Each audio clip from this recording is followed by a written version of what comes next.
The two-headed basilisk whispers of the end of all things. Imminent, inevitable. Despair stains the earth with pitch black, whilst rot rides the wind from the west to the ivory spires of Galgenbeck.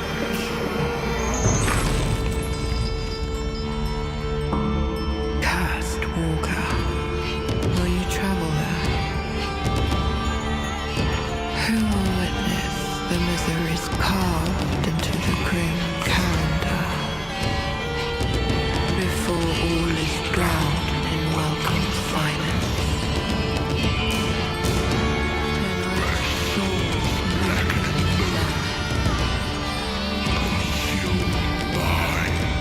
The Heresy Supreme.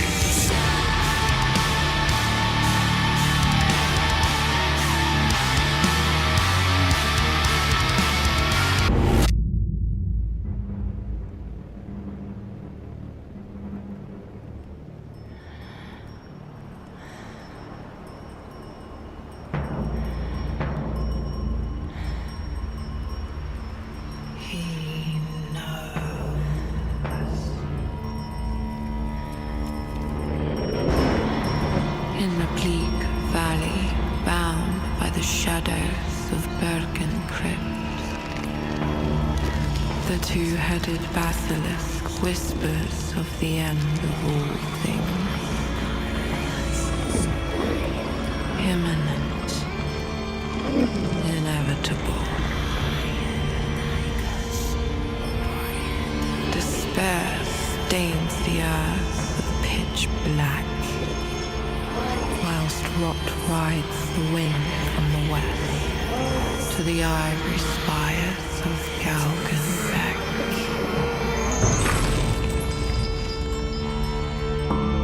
Cursed walker, will you travel there? Who will witness the miseries carved into the grim calendar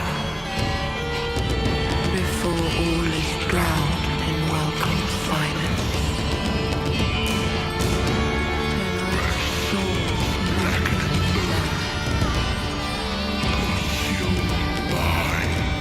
The Heresy Supreme.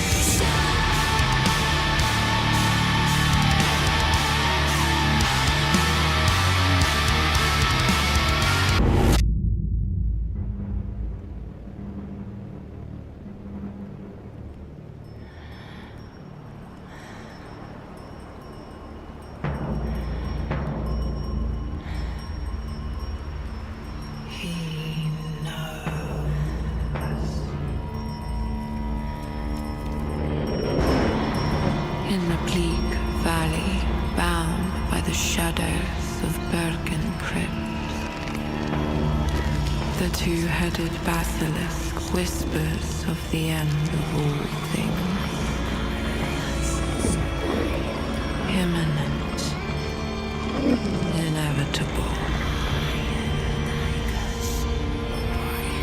Despair stains the earth with pitch black, whilst rot rides the wind from the west to the ivory spires of Galgenbeck.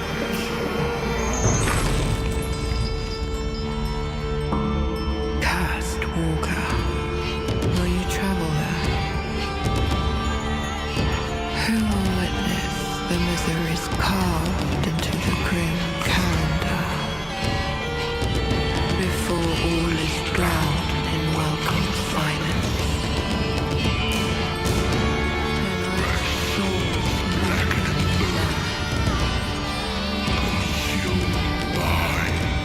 The Heresy Supreme.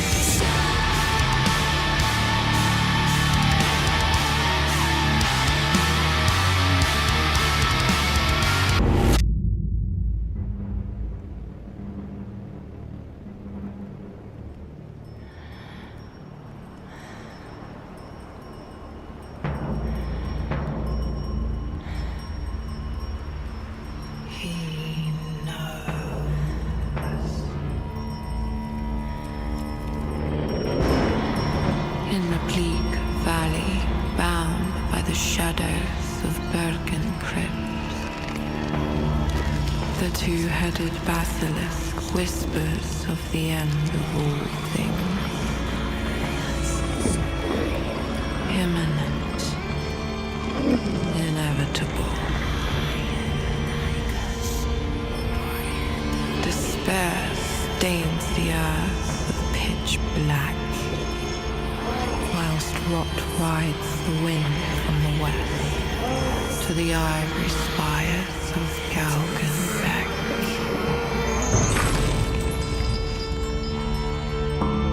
Cursed walker, will you travel there? Who will witness the miseries carved into the grim calendar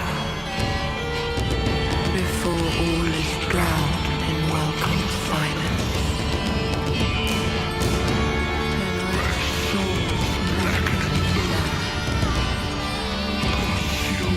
By the Heresy Supreme.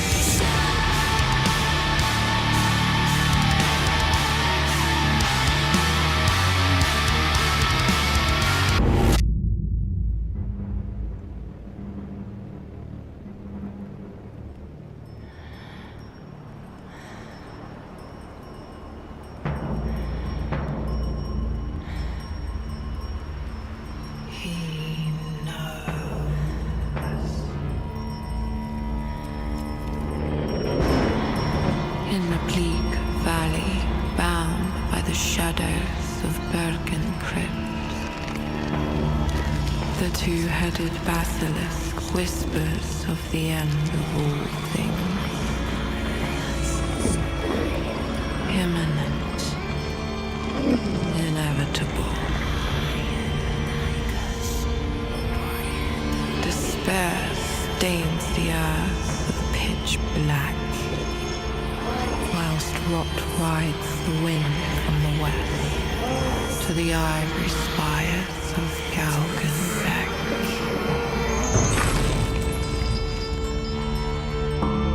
Cursed walker, will you travel there?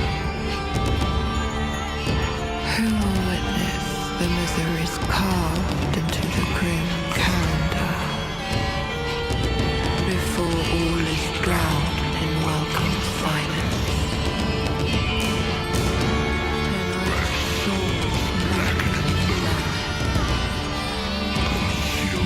By the Heresy Supreme.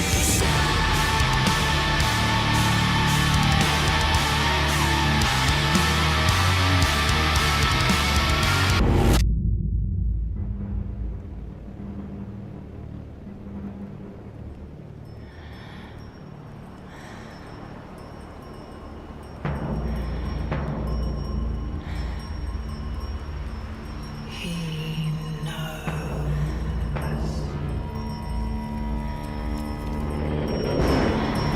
In the bleak valley, bound by the shadows of Birken crypts, the two-headed basilisk whispers of the end of all things. Imminent, inevitable. Despair stains the earth with pitch black, whilst rot rides the wind from the west to the ivory spires of Galgenbeck.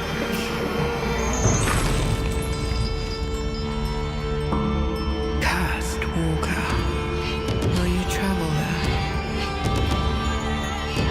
Who will witness the miseries carved into the grim calendar before all is drowned in welcome silence?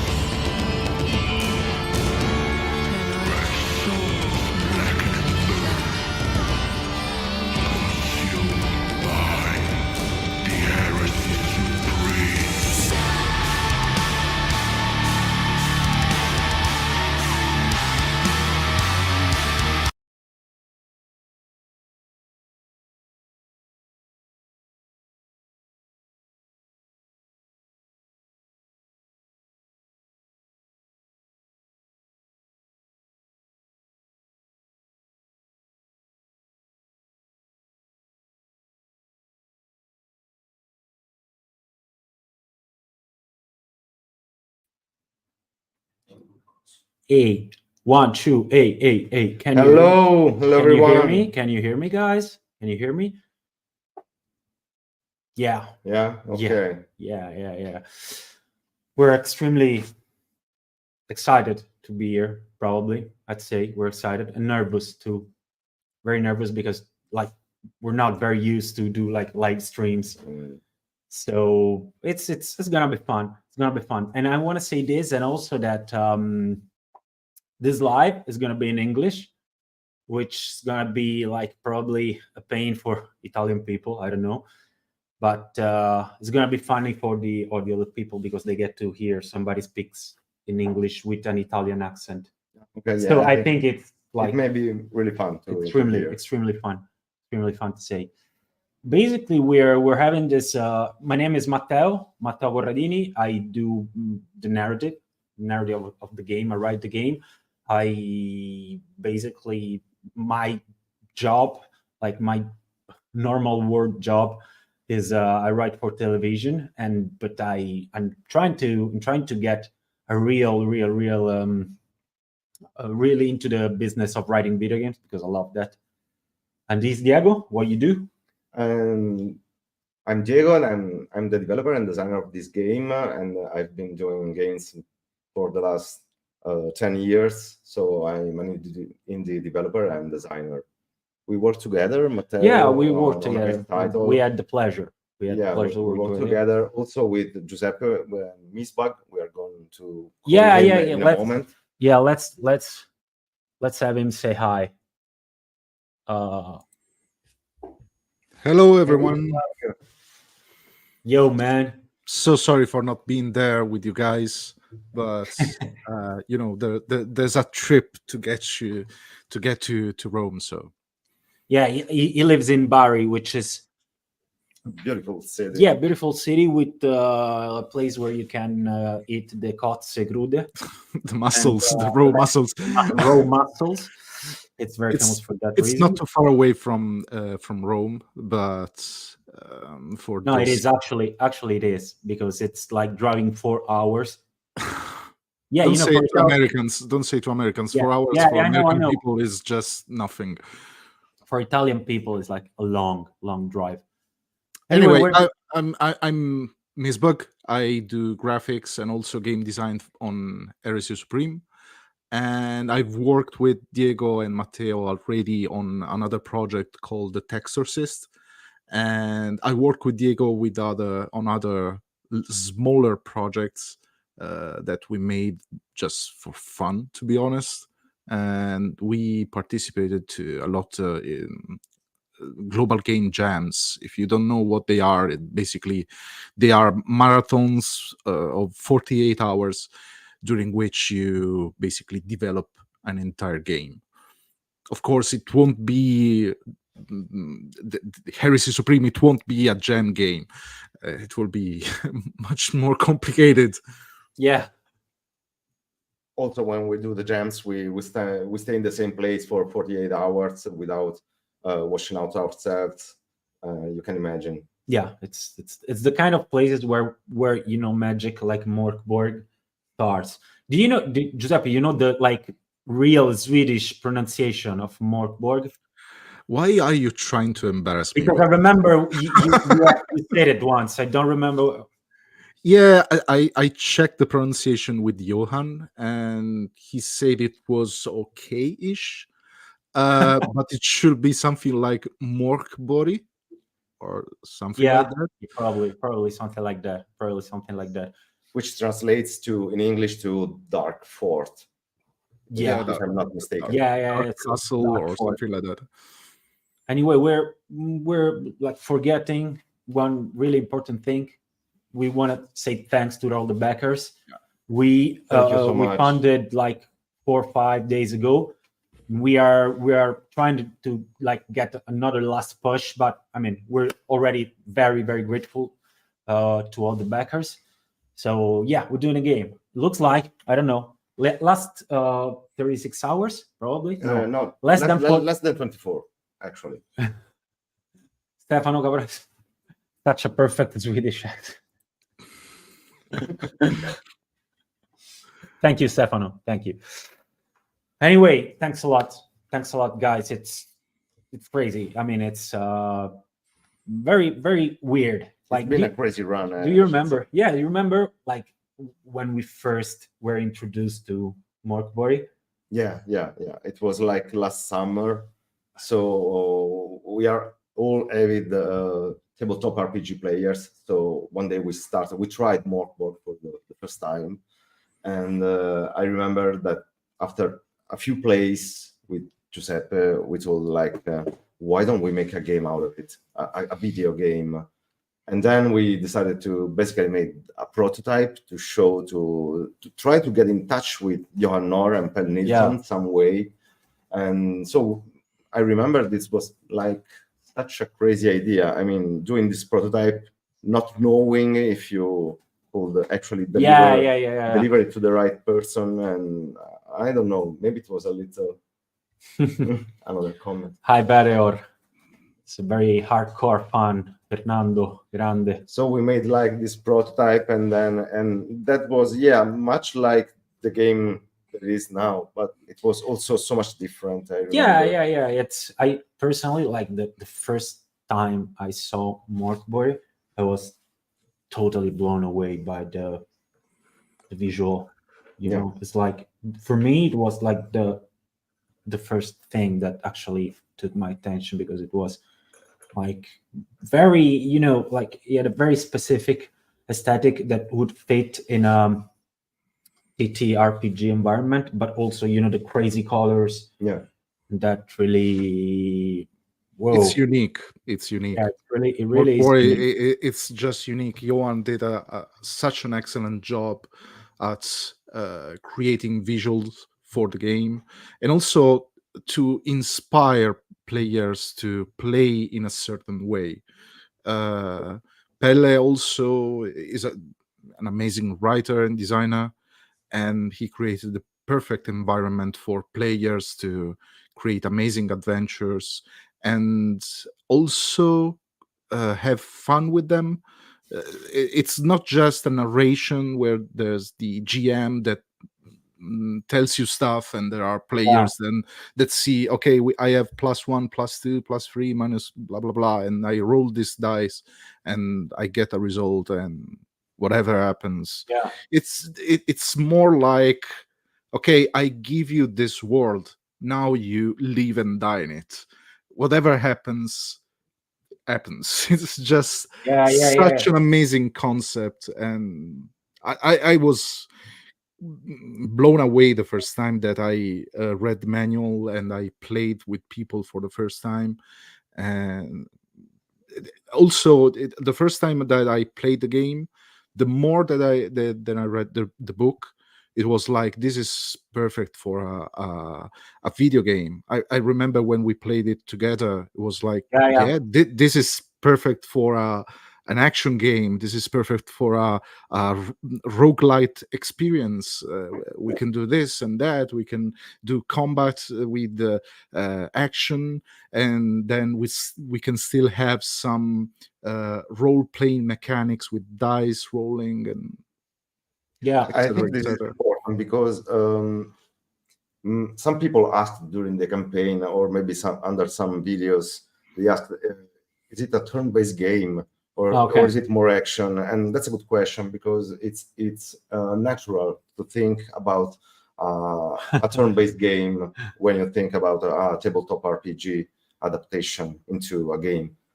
But we decided to go the hard way. I mean, we think that an action RPG fits much more the mood of Mörk Borg directly. Yeah. Which is violent, crazy, it's fast, it's I don't know, it's quick to play. I agree. I think that like having a one-to-one adaptation of the mechanics, it would be extremely hard in first place, and then it didn't have much sense. You know, we needed to get something a little bit more, you know, action-packed probably.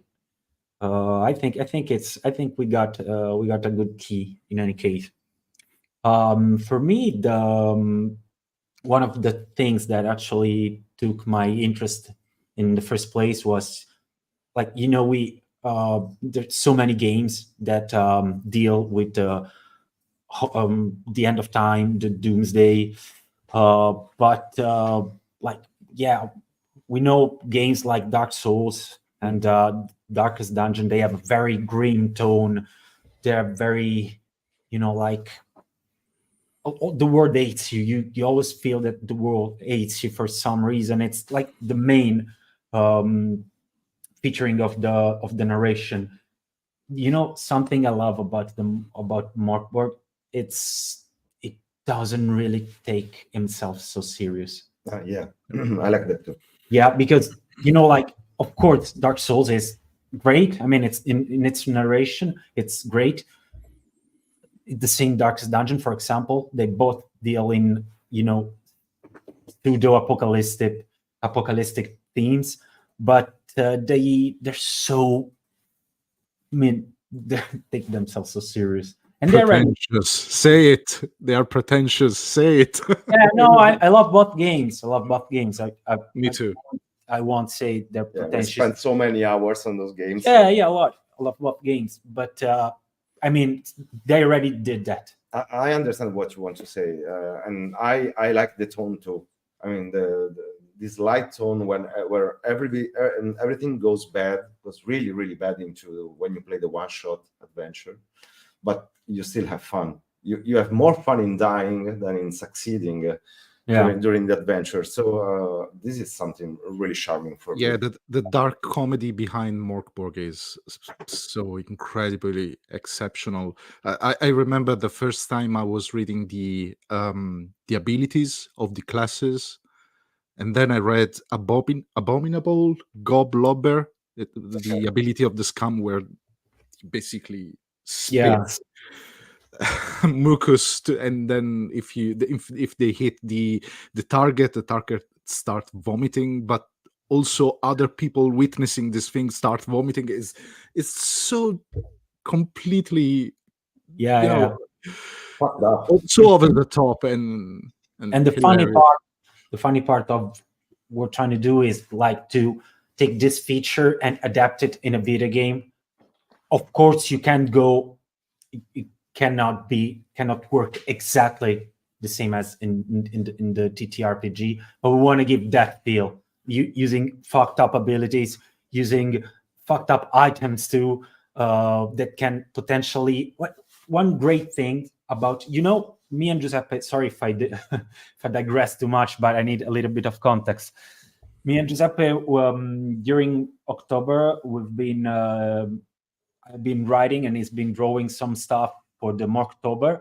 And while, you know, writing some of the items, what's Mörktober? Oh, sorry, guys. Mörktober is like basically how can we call that? It's during October.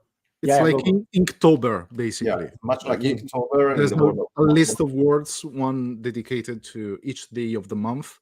They are themes for artists to draw stuff based on that theme, and basically Mörk Borg has its own October themed events. So basically there are a lot of words, one for each day. They give you the theme, and you create artwork or rules for the game or whatever. And you know, the crazy thing while producing some stuff for the Mörktober was that I noticed that the stuff in Mörk Borg is never a power up. You never get a simple power up.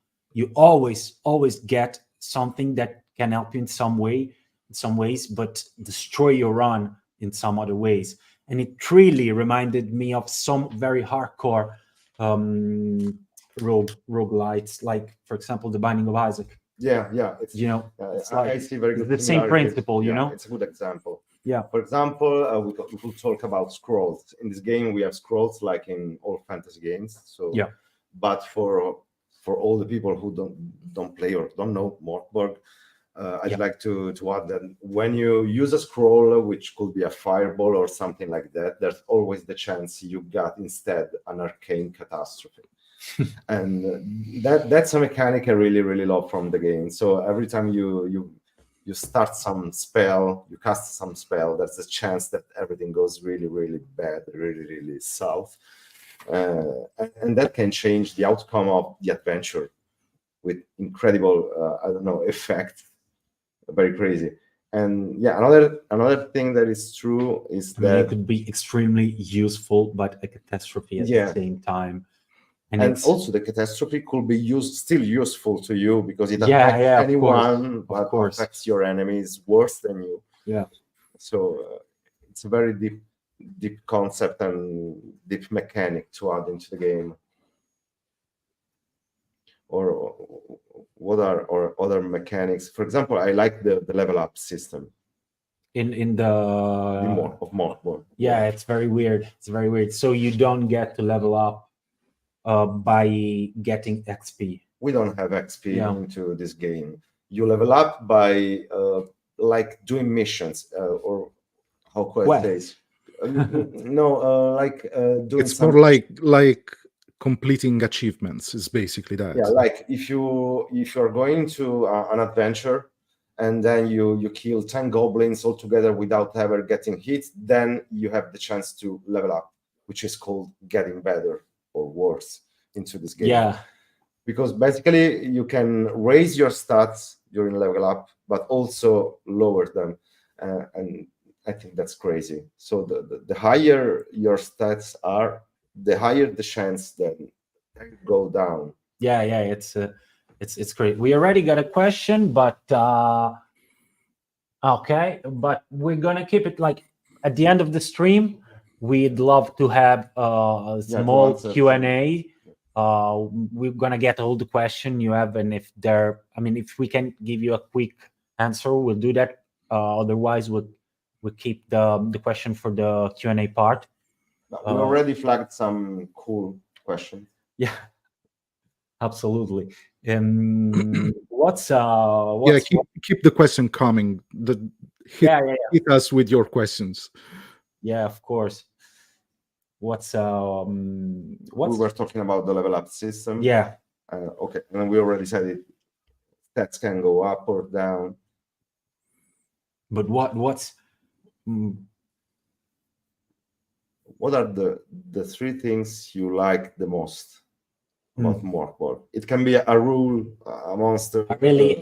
Anything. Something I'm really interested into is like the psychological part of like living with knowing that apocalypse is gonna like fall down on the world.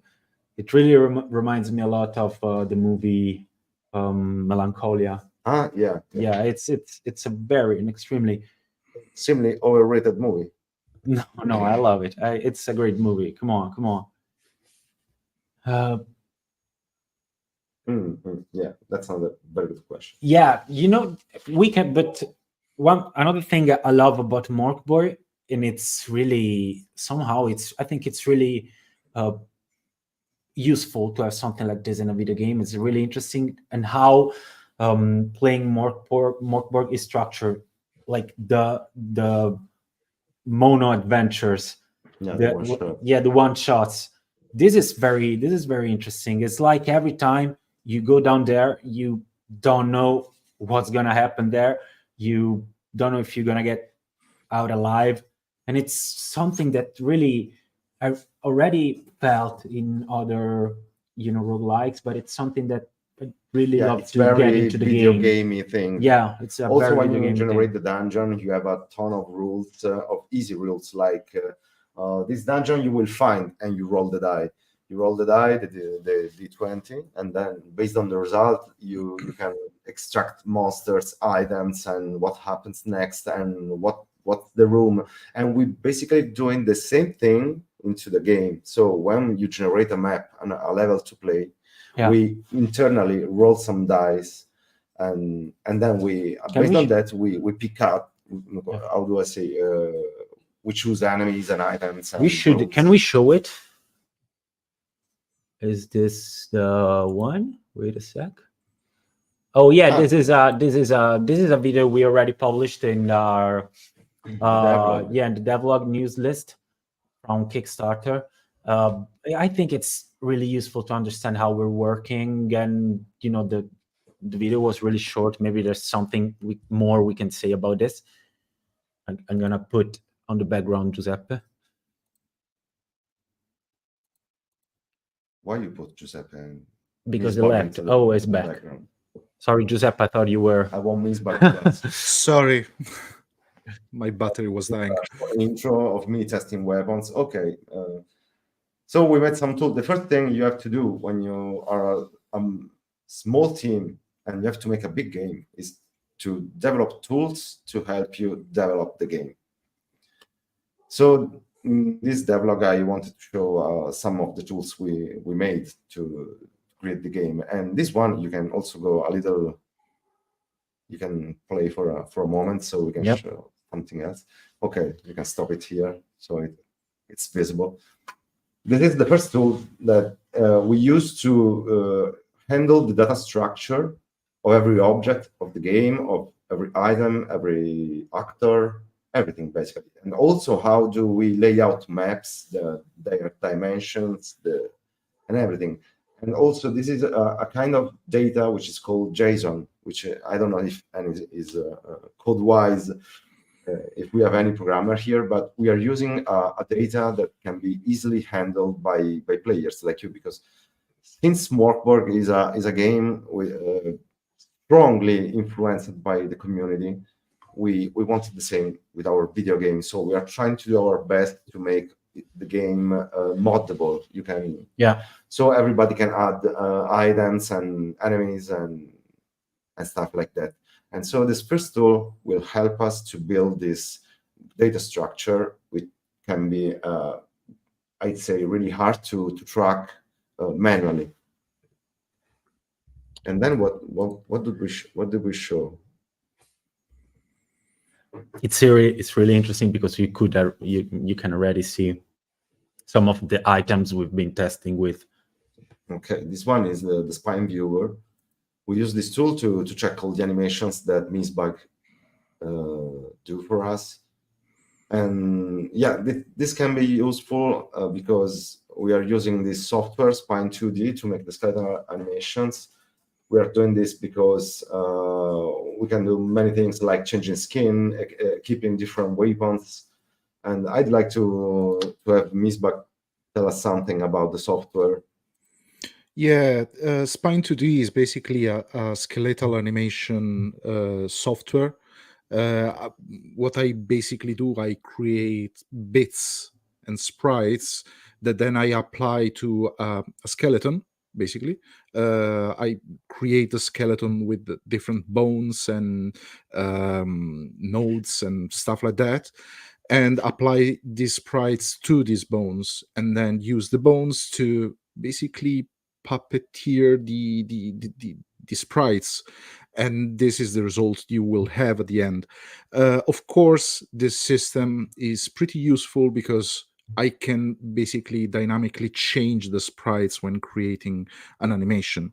So, for instance, if we want to have the face of the character be different or have a different expression, instead of drawing each frame of the animation, I can just swap the sprite and then get the result. Same thing for weapons. In this image still image that you see here, the Gutterborn Scum, he's holding a dagger, but I can change that with all short weapons created, and yeah, basically it's just a matter of a click for me. And it's also really easy for Diego to manage this sort of structure when the player decides to pick up a weapon or change it or throw in it or whatever. For example, we can also define the collision shapes. I mean, we can see the collision shapes, the bounding boxes for collisions, for the body, the weapon, the damage part. Yeah, these are some example from the. Oh yeah, we made some nice experiments with the palette too. These are really interesting. So we already said that this game has a crazy palette which strikes hard. And we wanted also to play some more with other palettes with a few colors. So basically, just stop it. Yeah. We made this shader that applies the tinting to every asset in the background, also the characters. So everything is procedurally tinted, we could say. Yeah, if you notice on the sprite of the Gutterborn scum, the blade of the dagger is bit of the knife. I can't remember which one was it. It was blue, basically. Yeah, we use that blue not to make the blood look blue, but it's a way for us to track the color of the blood. So on our side, the blood is always blue. And then we can procedurally change it on the final game with different colors. We're probably gonna add also an option for users to change just the color of the blood. If you are sensitive. Yeah. But if you're sensitive, you shouldn't play this game. Yeah. I don't want people playing this game. Not about blood. Oh, this is interesting. This is the map generator. This is the map generator, which is this is a nice tool, and I think you could use this tool to play tabletop Mörk Borg too. Yeah, some ways. The cool thing is that the graphics are ugly because it's not just me, but the author. Yeah, it's just a developing tool. Don't worry, guys. Yeah, that's the final game. Yeah. There's actually a mock-up of how the map will look like at the end of the game on the Kickstarter page. So if you check the Kickstarter page, we'll see a nicer preview of what the map will look like at the end. Here you can see some of the internal variables to determine how big and what's inside the map, but it's not all there. There's much more to it. But basically, we have a number of rooms depending on the adventure. So later adventures will have bigger levels to play with the percentage of combat rooms, exploration rooms, event rooms, and then boss, save, treasure rooms. We call like save rooms, but they are not like in Metroidvania's game, those rooms where you enter and just get the game different for us, but we still use that name. Just the name. Yeah, also the treasure room. It's a naming that a little comes like from things like Isaac also. Yeah. When I say treasure room, I was thinking about the Isaac, but that's not exactly a treasure room, what you find there. And so we have the topology. That's the topology and the type of rooms, but that's just one part of the thing, because the other one is telling a story. So apart from this, we have to give a name to every room, a description to every room. And I would like to make the example, if you're exploring a mansion, maybe a mansion has 2 toilets, but just 1 bedroom. So some rooms are okay if they are repeated many times inside the same map, like a corridor room, for example. Yeah. Some other rooms are unique, like the Troll Cave. There's only one inside Sarkash. Okay. Yeah. So we have some weight given to the rooms to understand which room can be shown more than once. Yeah. And which not. And which not. Yeah. And when and where will happen some event, or you'll be able to find some kind of enemies. So it's pretty interesting. And also we have a set of tags to use for each room. Like some room may be poisonous, some room may be when you read a description of a room in Mörk Borg, the original game, it's not like a cave. It's like a moldy, infested cave. It's always, full of conditions that could possibly harm your characters or like intervene on your game. So we wanted to give the idea that you're never actually in a safe room. No, never. There's always going to be something like killer spiders or something like that. But each room, they have like different, Yeah, so we mix and match room types and tags to create an endless set of combinations. where things can go very wrong every time. And also then we populate the room. We populate each room with some items, also based on rarity. And another important aspect is not to show an item into the wrong place. Again, if you want to talk about a house, you cannot find the chicken on the bed, which should be fun at the same time. You find the chicken inside the fridge, maybe, or inside the oven. So there's also some algorithm to try to spawn things in the right places. And that also creates the sense of something, I don't know, less procedural, less random. This is we're showing the tiles probably. Yeah, this is another tool because, as I was saying, all the rooms are procedurally generated. So we have a ton of different assets that get all together based on their name, their location. So there are a ton of rules to create rooms. But in some other cases, like, for example, a specific boss room, the room of, I don't know, of Yosilfa, we have to lay down one layout of this room, and that's the only layout. So I made this room editor, where we can actually pick all the assets and arrange ourselves the room. It's a level editor, basically. And we can save the arrangement, and then that room, it's always drawn like that. Yeah, this is a very, I think, fundamental part of developing a game like this, because I really love the feel of, like I said, going in a dungeon and not absolutely knowing what's going on. Yeah. The room editor looks so dope. Yeah, I love the room editor. It really reminds me of Isaac for some reason. Anyway, what's the time? Oh, we're gonna have a guest. Yeah, a special guest in a couple of minutes. Yeah, it's been a wild ride. Like I wasn't really aware of how stressful was like a Kickstarter campaign, and I didn't even do anything. You learn your lesson. It's crazy. It's like crazy. Like you're always checking how is it going, because like it really, from it depends a lot of what you will be doing in the future, at least soon. I mean, why are you using the past tense? It was an incredible ride. It was stressing. Oh God, no! Still need no. To give the rewards to all the wonderful people that backed us. Jesus, sorry guys, we still got like how many hours? I mean, honestly, I believe that's creating the rewards and checking the production quality. It will be fun.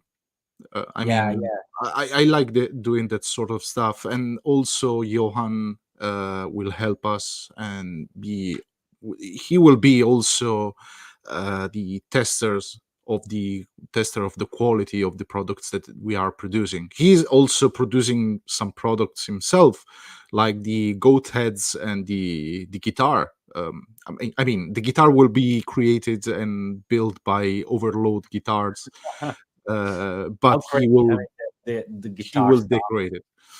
I mean, it was still like 18 hours to go, and I don't want to speak as if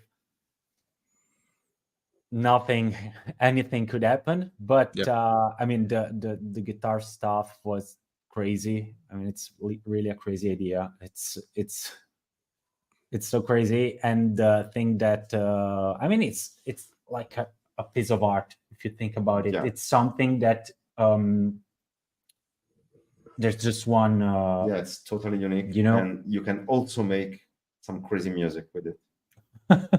It's more additionally, additionally, it's an actual guitar. So Luke from Limitron suggested that we should ask the backer that is going to get the guitar to basically at least play one drone that we had to the game. Yeah, we can do that. We can. I think it's a good idea. Yeah. Of course, it's a great idea.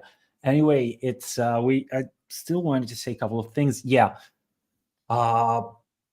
this is a game that we're really happy to make it through Kickstarters, because this really gives us the opportunity to like have our community help us and somehow quote unquote guide us through the development. And it's, I mean, in our experience, this is one of the best ways that games actually get, really polished, really, you can test new mechanics. And it's, I mean, the community is going to be really fundamental. It's something that I really want to say, because it, just like it is for the original game, I think. yeah, probably, yeah, of course it is. If we see lots of games that really were powered up by the communities, just think about Hades, for example. It's one of the games that really Slay the Spire. Yeah, Slay the Spire. So the community was really important for such games, and we really want to do the same thing with you. Basically, we did the same thing also for the Texturcist. It wasn't like this because Texturcist was a more fixed idea on the game design, but all the feedback that we received from players, basically, it was very important for us, and we created a lot of settings and how do you call them, the options to play the game in a certain way. Even in some cases, we did some accessibility options for people that were not really keen on the idea of having the screen shakes while playing this game. It was important at the time for us, and it will be 10 times more important in this case, because we are doing this game for the players, basically. And also for the Mörk Borg community that will guide us for better content. Yeah, of course. It's maybe we should explain what the Texturcist was about. It was a really crazy concept that lets you understand why we enjoyed so much start working on Mörk Borg. Basically, the Texturcist is a bullet hell typing game. Yeah. So it was called the Let That Sink. Type em up is the best definition, I think. Let it sink. So basically, you are an exorcist that fights against demons. They shoot what they look to be fireballs. You have to dodge the fireballs in a bullet hell style, and at the same time, you have to type the exorcism. Yeah, I know. But this when we came across Mörk Borg, we said that's what we want to have. That's crazy. Crazy. That's something as crazy as it was the Texturcist. We should do something with this, with more blood. Yeah, of course. And there was plenty of blood in Texturcist, but this time I think there will be more. Yeah, I spent a week designing procedural blood to spit everywhere. Yeah, you didn't showcase it yet. No, because it gets banned from YouTube and stuff like that. So you have like a tool to study how blood gets. Yeah, the blood is procedural too. So we have a procedural things inside of an already procedural game. So that's crazy. It's like an Inception move. Yeah, it's crazy. And another thing that I want to say is that we've been so lucky because at some point we thought it would have been very important to involve Johan Nohr and Pelle Nielsen.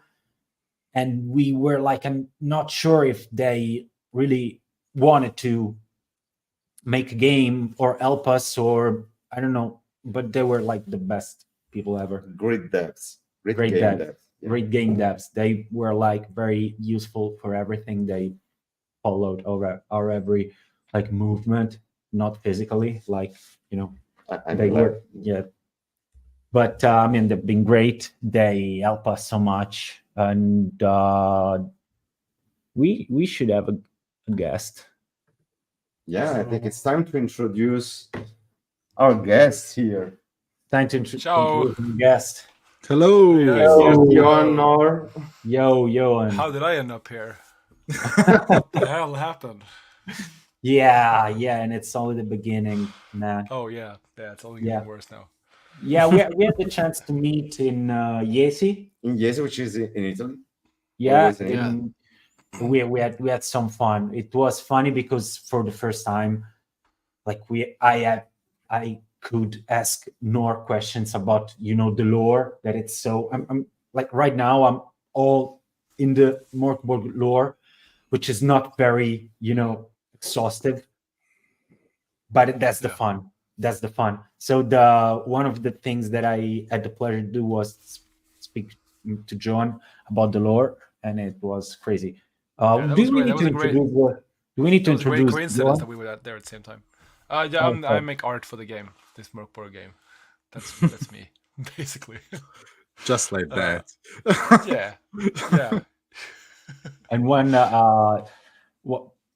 when you like started to do Mörk Borg, have you ever thought about turn it into a video game? No, I mean we didn't have really any ambitions or like plans or hopes really at all for Mörk Borg. So like the thing that it is today is very, very different from what we had envisioned. So I mean it was supposed to be just a scene that you print on demand essentially. But I mean I guess I've always wanted to get into video games somehow in some capacity, but I never really saw how that would happen. So when you guys reached out to us, it was like, hell yeah, we need to do this. Like we need to jump on this. And it didn't. I mean, the fact that you also showed us good stuff also really helped. I do remember the first time that we showed you some footage of the prototype, the very first prototype that we created to pitch you the idea. You were like, okay, this is really good. I can see we should do a couple of tweaks and then this game is ready. We were like, no, it's not ready. We should do a lot of work. In fact, the game that you see today on the Kickstarter page looks very different from what it was a few months ago. Actually, the prototype was really simple and rough, and we added a lot of stuff already. But during these months, during which we improved the game that we are presenting, we also created a lot of tools and tested a lot of graphics to basically make our job easier in the following months. So yeah, no, but it's been an incredible journey. It hasn't been that long in comparison to what is ahead, I guess, but it's been really cool to see our sort of ideas and brain children become real, because when you make tabletop games it's all imaginary, and then when you see the characters sort of move for real, it's really dope.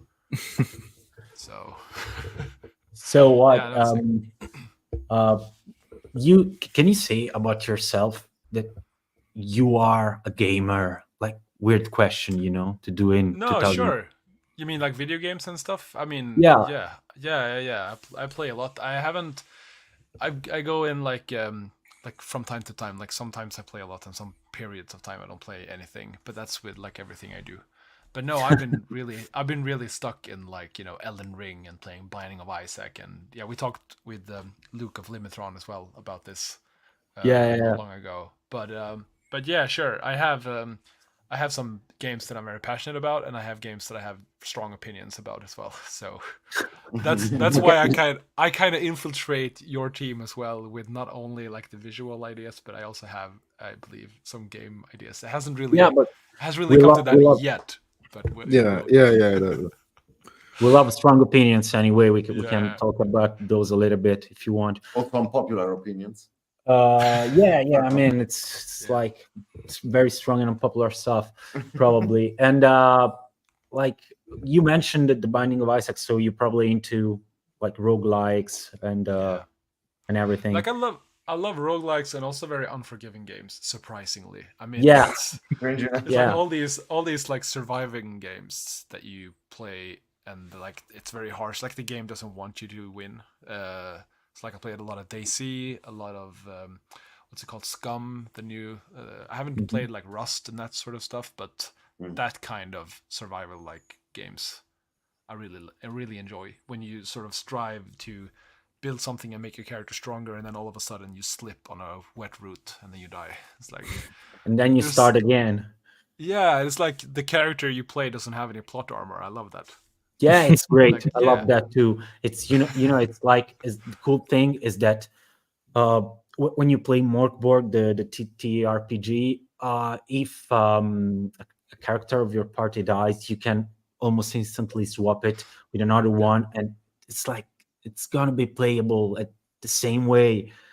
Yeah. So it's, I mean, more to the fantasy of the player, like they can build the links, but it's not really like they have no like plot importance, and this is so cool. The same stuff that happens in Rogue Legacy, for example. Yeah, exactly. That's amazing, and it's also the way like death is a mechanic that you should use often in a way. It's like the Dark Souls series and all those games. It's like, okay, that's a learning experience to die.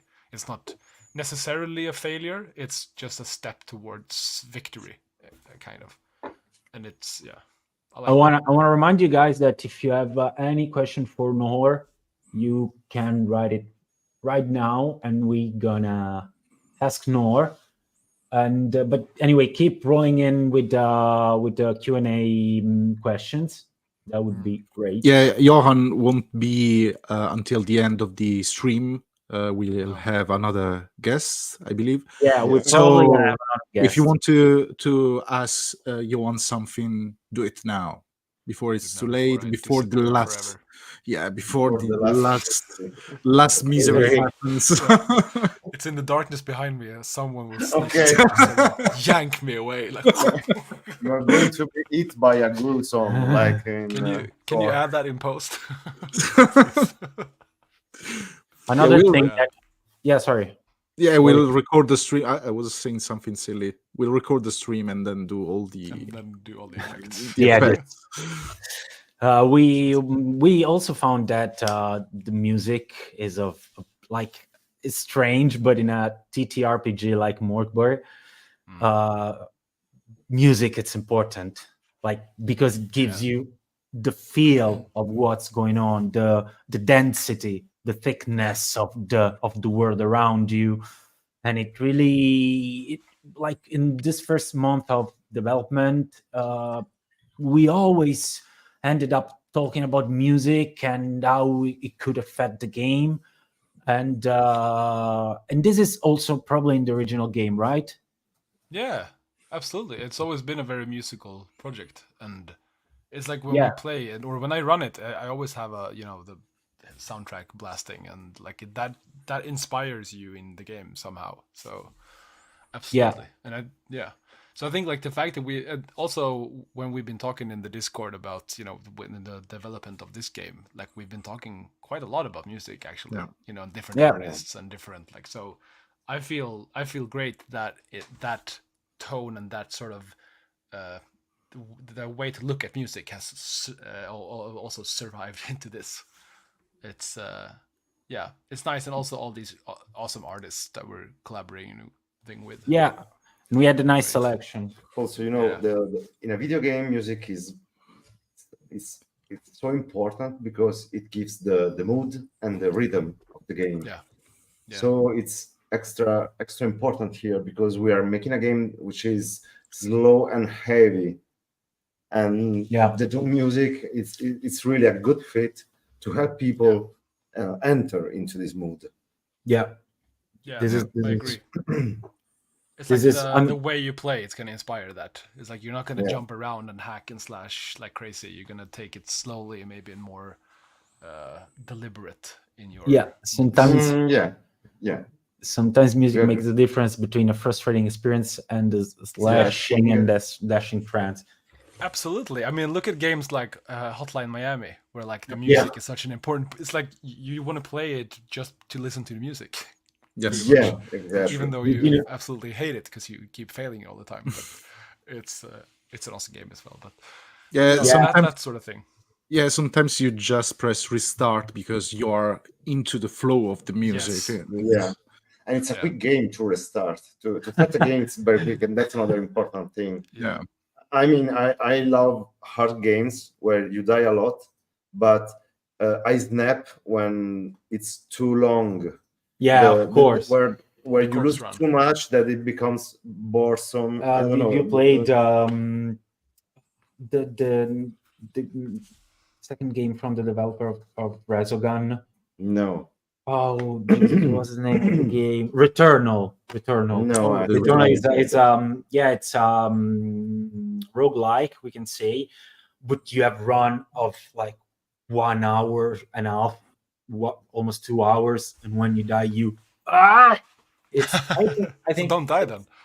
yeah, No, but exactly. in these games, it's kind of part of the game itself, like you were saying. So it's Yeah. so we appreciate having like short adventures. Go in, kill some monsters, get some poison, get some money, and go out and like. And if you die, you start again. You're dead. Start again. Dead man. And you Sorry. have more party members as well that can take your place. So it's not Yeah. you're Yeah, not of on course. your own. Of course. In our game, yeah, you can have a party of people of scum like you, and then if you die, you just switch to the other one, and if everybody dies into adventure, then it's game over. If the party gets wiped out, sadly it's game over.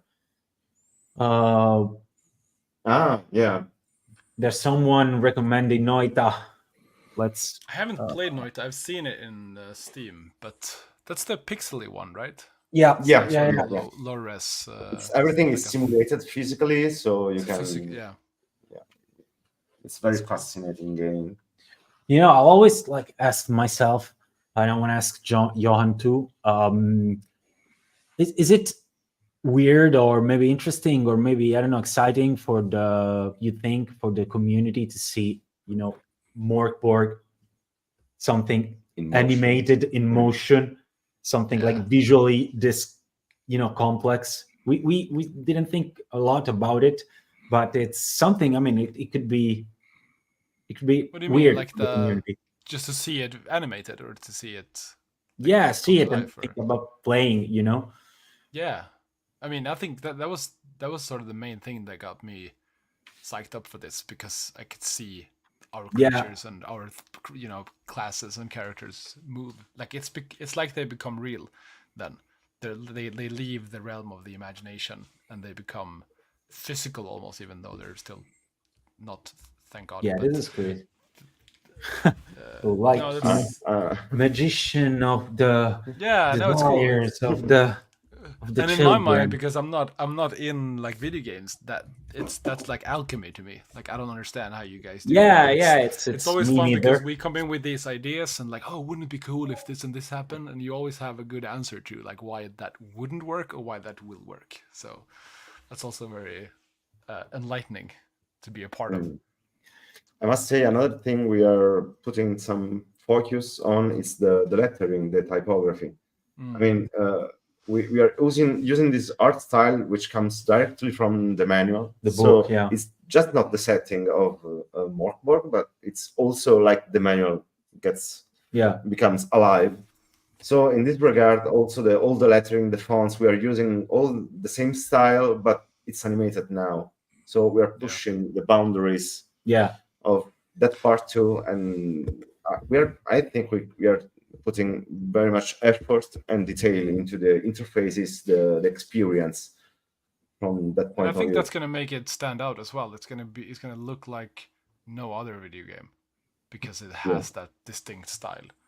The it original also takes manual. a lot of effort, I think, to balance that and to make it like legible and usable without losing the tone. Yeah, and it's fun because the manual is extremely cool, but the fact that you also have the bare bone edition really tells a lot about this. Yeah, exactly. I mean, it's for different purposes, kind of. But I get what you're saying. But so it's I think it's super readable, even with all the font changes and everything like that, or the angle fonts and all the layout is very, very specific. it has a high readability, and for us maybe it's more challenging because working with a strict color palette and the same approach can be hard in motion Yeah. when you have Plus- to pick items and do stuff. But I think we are delivering it. Yeah, plus you have really to well. be able to understand it and read it fast. Like when you sit at the table, you have more time to sit and sort of browse through. But when you're playing a video game, you need to immediately spot the right stat or see the button and like understand what's what. So it's a different thing. It's a different like design hurdle, but it's fun to like try to translate that into this new medium. It's the fact that the manual, it's so rule light sometimes, like you don't I'm not getting like when you get to read about the dice, and it's like sometimes no, you get that. Yeah, you don't. You just don't. Yeah, we've been also discussing about the adaptation of the mechanics, and we came to realize that sometimes we need to give new identities, for example, to the classes. The classes are going to have like different base attacks, for example, while in the original game they're basically the same character with different stuff sometimes in the original game. So this is going to be one of the hard parts, probably. Well, they have different stats, but also all the class skills, the skills we are basically making into the game. So maybe the Fanged Deserter, which is a playable class, it is a tank. He can bite, he can kick. And by doing this into the action, maybe he can break shields and, I don't know, make other enemies fall to the ground. While the Gutterborn Scum, for example, which is more agile as a character, it can spit. We already told about the spit into the beginning of this live. But that's such an important feature, so we need to. We have to remind people about the spit. And I wanted to say that it's a different character and plays very, very differently. So you are more agile, and then you dash a lot with that class. Yeah. And so we are basically translating and transposing all the classes from the manual into the game. And for this, we are making these class skills that are a high number, basically, of moves or spells or other features, other things that are active or passive and can be obtained from the start with every class or during level up, for example. Someone commented. Can't wait to do a spit only run. Yeah, that's an achievement if I recall. Yeah, it's only speed run. Hell yeah.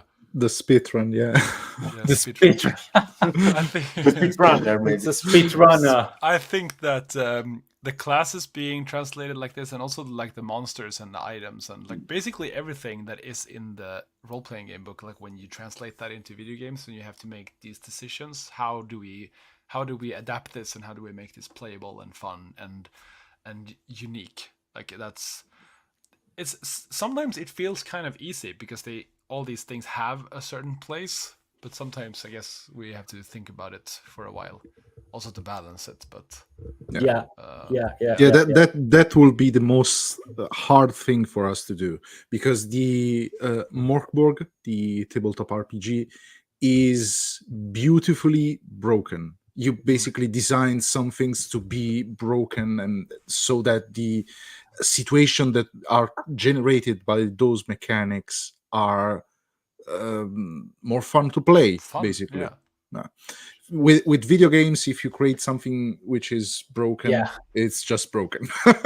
So we need to create some sort of balance in order to adjust the randomness to a certain way of ruling certain aspects of the game, so that it doesn't end up being just unfair for the players, and they can just have fun with all the mechanics in the game. So basically, things that may kill you with one shot, probably they're gonna be there, but there will be a more balancing on our side so that it doesn't happen in an unfair way, but it happens in a fun way with a fun output at the end.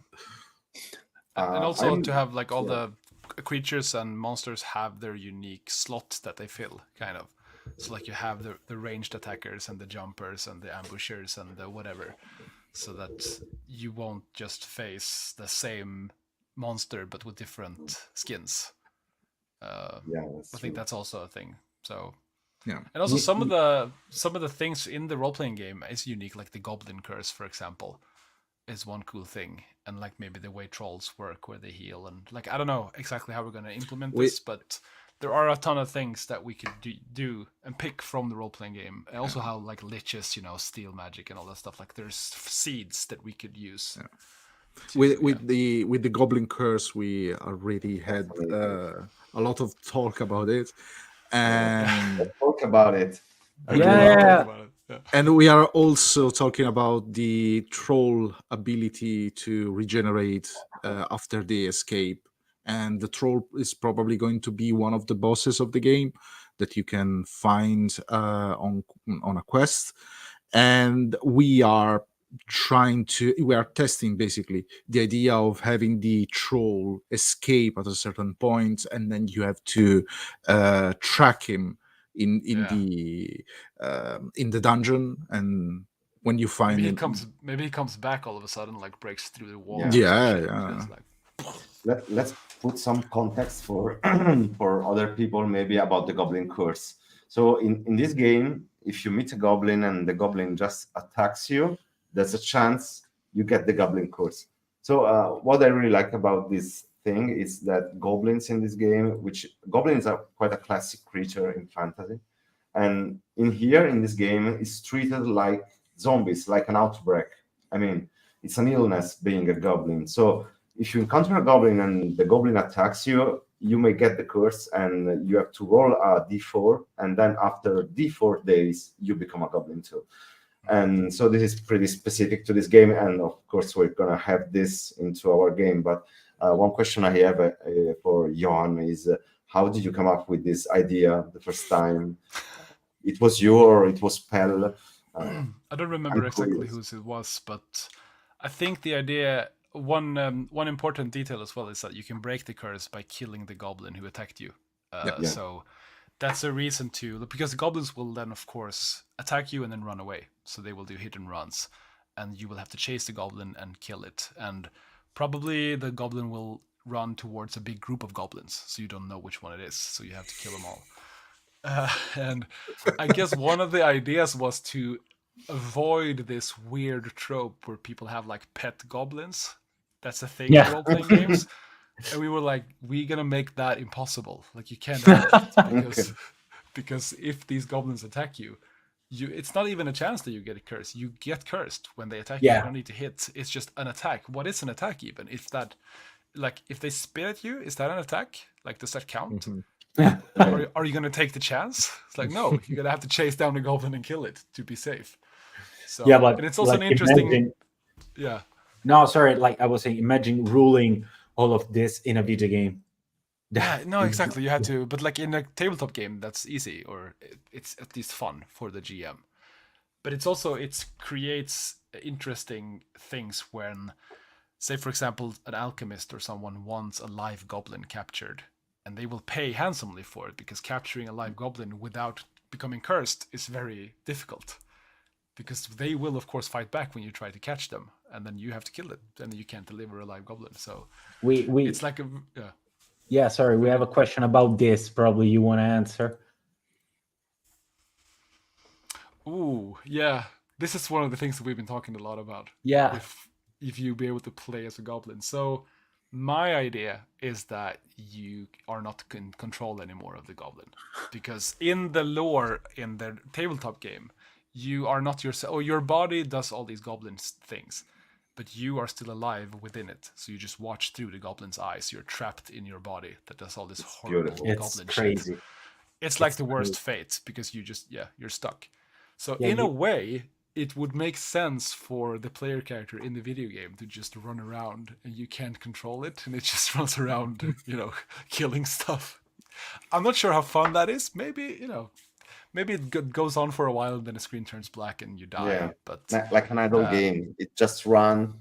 yeah, it just runs around until it dies, just attacking And does everything. something really, really stupid, like throwing himself out of a cliff, or I don't know, Yeah. attacking a Because I mean, troll. because it could Or be fun you as well can- to play as a goblin, but it goes kind of against the idea that you lose control of your It stays in the party, but every time you switch to the goblin It does just fucks something shit up. random. Yeah, it just fucks up everything. That's it. Remember, You can Lost have Witch- something like you can change to another character in the party, but then in the corner you have the goblin camera that follows the goblin for the Exactly. entire of the run. Goblin So yeah, you have a party, but it's a single player game. So you have a party of 3 or 4 scums, Yeah. and then Yeah. you just use one by one. Another important Understand. thing we wanted to put is that every character has its own agenda to follow. So they don't just follow you out of, I don't know, Yeah, of epicness or because you're the player, they don't care, and if they can actually get to the side, they would choose to not follow you. there's Probably. betrayal in this game. Yeah, of course. So there's maybe you betrayal. hire someone, you give him the best weapons and stuff, and then he betrays you, and then you have to kill him. Yeah. Yeah, But they have it's- like things they want to do, so you could like avoid that to the best Yeah, of your but ability. at by least, making not them entirely, happy. But yeah. Yeah, I mean, like satisfying some of their characteristics. If So in a like, way, you know, this is a dating sim as well, In a way. kind of. In a way, like you have characters that really want. we one thing. there was a thing that I want to say about doing a game, and it's about narrative. The manual is full of amazing ideas that are not developed on purpose, I think. Yeah. Because you have so many crazy characters, interesting, very weird stuff, but it's so interesting. The cities, the kings, the queens, nothing like there's no real lore in the sense of stuff that happens. There's no that is answers in stuff. it. No.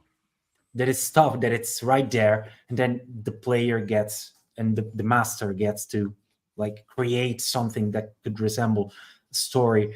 And speaking about video games, it's crazy because we can do that by ourselves. We can take these elements and like create something.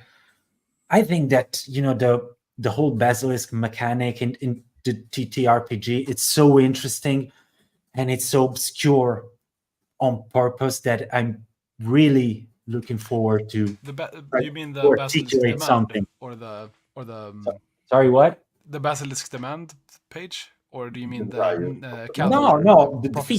figure. The lore. Oh, of the the figure. battle. Okay, Yeah, the the lore actual of the characters. basilisk. Gotcha. Like I mean, it's Yeah. so interesting. It's such a weird mechanics between the characters, and It's very interesting. yeah, for example, in some adventure, in some one shots, it's so satisfying when you get to see Galgenbeck, for example, in the Goblin Grinder. Yeah. It's something like, I mean, if you just read the manual, there's just one column about Galgenbeck and that's it. But all the players get to like create something, and the thing that we can do the same. It's something that for me it's very exciting. I mean, we can like contribute to the lore, and this is great. I'm really What Also, although Sorry. there's a lot of like sort of high stakes lore, or not lore, but like the adventure, like in the game is very kind of epic in the scale of Mörk Borg in a way. Like it's the apocalypse. It centers a lot about the basilisks and the end of the world and everything. So like a lot of the times when you play the tabletop game, you play as these lowly scum and you go into some dungeons and it's muddy and But this, I think we have a sort of greater scale in a way, which is fun. No, I mean the part where you're the lowest scum on the earth, it's of utmost importance, even in the game. and we we want to make this clear. Yeah, let's not. No heroes let's not here. lie No about that. heroes. But But you also have that thing. maybe I don't know for sure. You get to learn something about Yeah. a part or of see the lore. stuff. Yeah. It's there Like, at least, the grand scale, like at the You grand know? scheme of things. I mean, this is not gonna be like this is not gonna be Games of Thrones. No, that would be fun though.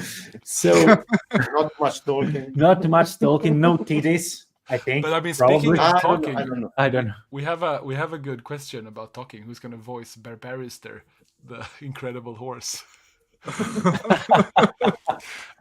And Yeah, We're we gonna are. get a horse for that. I'd love Yeah. to do that if we That's get cool. to the point. We Where know we get that a horse. we know that you want to do the voice actor for the game, and I think If you are we a will horse, let you great. actually. I'd love Do to you that. speak horse? Do you speak I can learn. Portuguese? I can Do learn. you speak horse? There was And what another. accent? There was another question that. In a lot of campaigns, I know that Barbarister is the main character. It's just Okay, no, I already shared that. But it was a good question. I saw how party mechanics work and how you. Yeah. Yeah, we were keeping that for because at the end we're having a Q&A. Okay. So we wanted to answer every question. Yeah, I mean altogether. if they're easy to answer to, we answer right now. Otherwise, we keep it for the end for the Q&A. Sure. But let's see if there's some other question. No, we probably anything is up from behind.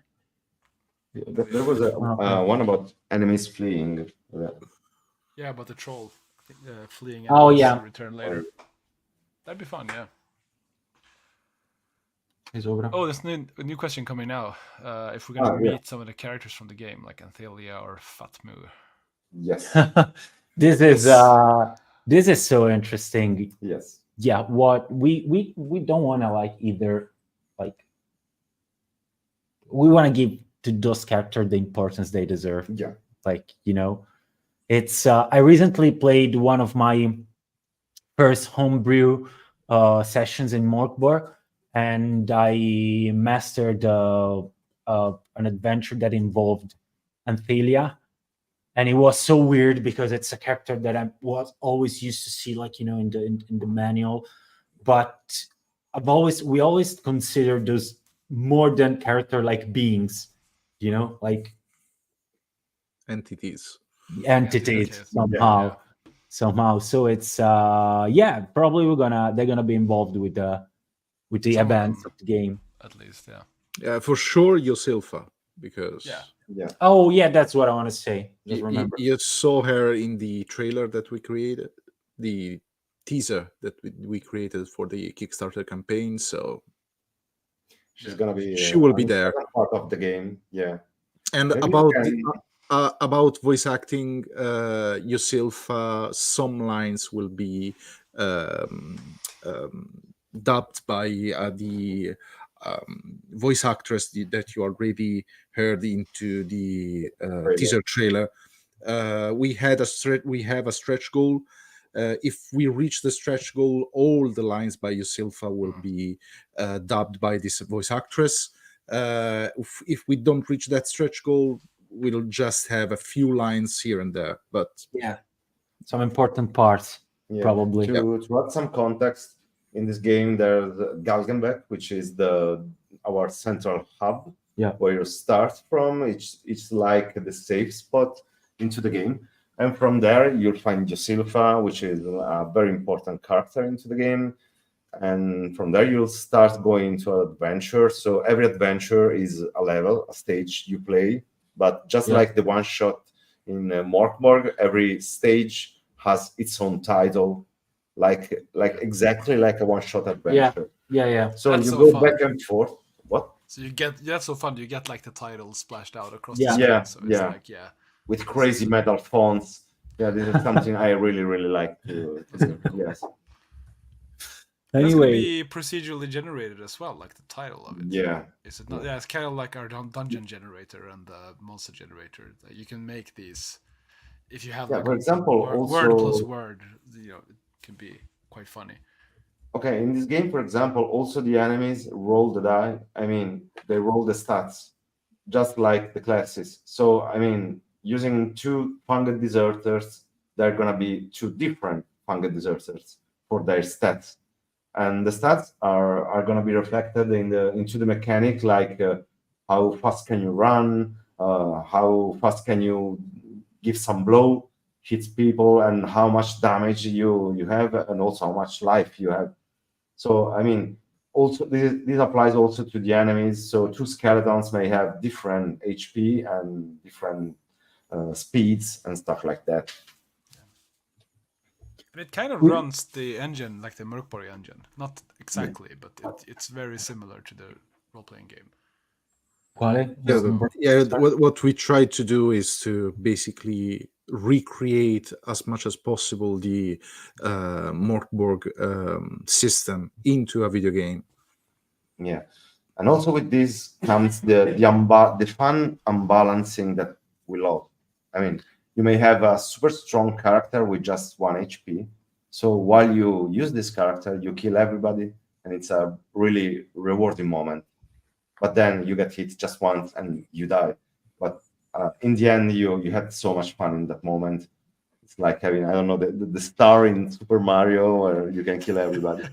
And only lasts and it's also about like doing what you can with what you have. Yeah. And it's a very fundamental part.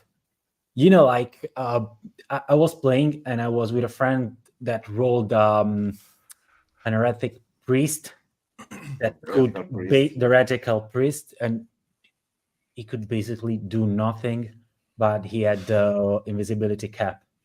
Perfect. It was a lot. Dude, he was like one of the funniest games he ever had in his whole life. It was so useful.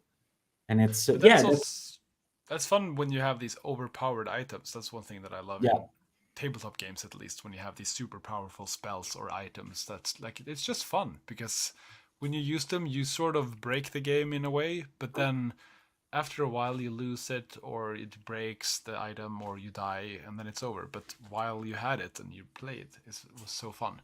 So I think maybe, can you talk a bit about how items will play the game in this, or play a role in this game? Like, will you start with random items, or like will you use them, or weapons or armor and stuff like that? Or yeah, you'll start with random weapons and items, just like it happens in the basic manual. But at the same time, many items you'll find will be also quest items needed to unlock other things, or just items that on consumption they may have a lot of effects on the character, on other things inside the game. So like maybe much like in Binding of Isaac, you have a ton of items to discover. There's the pleasure of discovering what happens when you use this or when you use that. And it's never something that is just a power up. No, there's always a drawback, we should say. And they are also region-based, so some items can only be found in Sarkash, other items also in Greventosk and stuff like that. So, we agree with the comment. Yeah, we agree with the comments, because it's like it could happen like once over 50 runs, but I mean, unless you're very skilled, you're gonna get screwed up and you're gonna start again and lose the item. So it's but also, like, overpowered items, they encourage you to use them, and I agree, like the items that just gives you a stat bonus, it's like, yeah, why bother?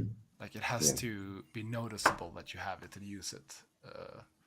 So yeah, I agree. Also, the game won't be always clear about the effects. Maybe you just eat this shroom and you just feel nothing, and then after a day something happens. You have to understand the connection with the object. Do you, Johan? Do you remember the trident of the swamp witch? Of I don't the swamp remember exactly what it was. I know which one it is. Yeah, but you didn't know that if you kill 5 enemies with it, you start turning into a frog. Turn into like a frog beast. Yeah. And you know the characters don't know why. I played with some friends, and you know this guy started to develop like the after the neck. Was like, why? They didn't know why.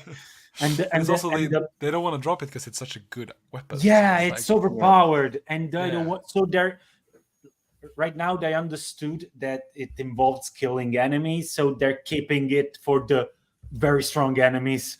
Yeah. So they're like, we're gonna use it to do just a little bit. I would have another character use it then. Hey, you use this and kill that character. Yeah, and then it'll make you feel very powerful. Yeah, that would be crazy. I think that Mörk Borg fans will have so much fun playing this game, but people who don't actually play Mörk Borg will have the most fun in discovering everything on their skin. There was a question about that actually, how like people who aren't familiar with the original game, how they will. Oh, that's the question I was looking for. That's a good question. Yeah, but this is not a game only for the Mörk Borg community, but. No. As I was saying, I think this is going to be in some way the most fun way to explore the Mörk Borg world. You have no clue about things at the start, and then you have to discover and understand everything by replaying the game again and again. Yeah. The fun thing is that Mörk Borg is not like it's not like a movie. It doesn't have like a plot, so you don't have to follow everything. You can like one of the most interesting stuff of doing this is like creating your own vision of how to talk about Mörk Borg, and I think it's intended. Also because there are no answers in the game really. Like it poses a lot of questions and drops these sort of hints of the lore, but there's no wrongs in it, so you can't. Yeah. You can't play it wrong in a way. So we need arcane catastrophes. Yeah. We need spectacular way to fail, probably.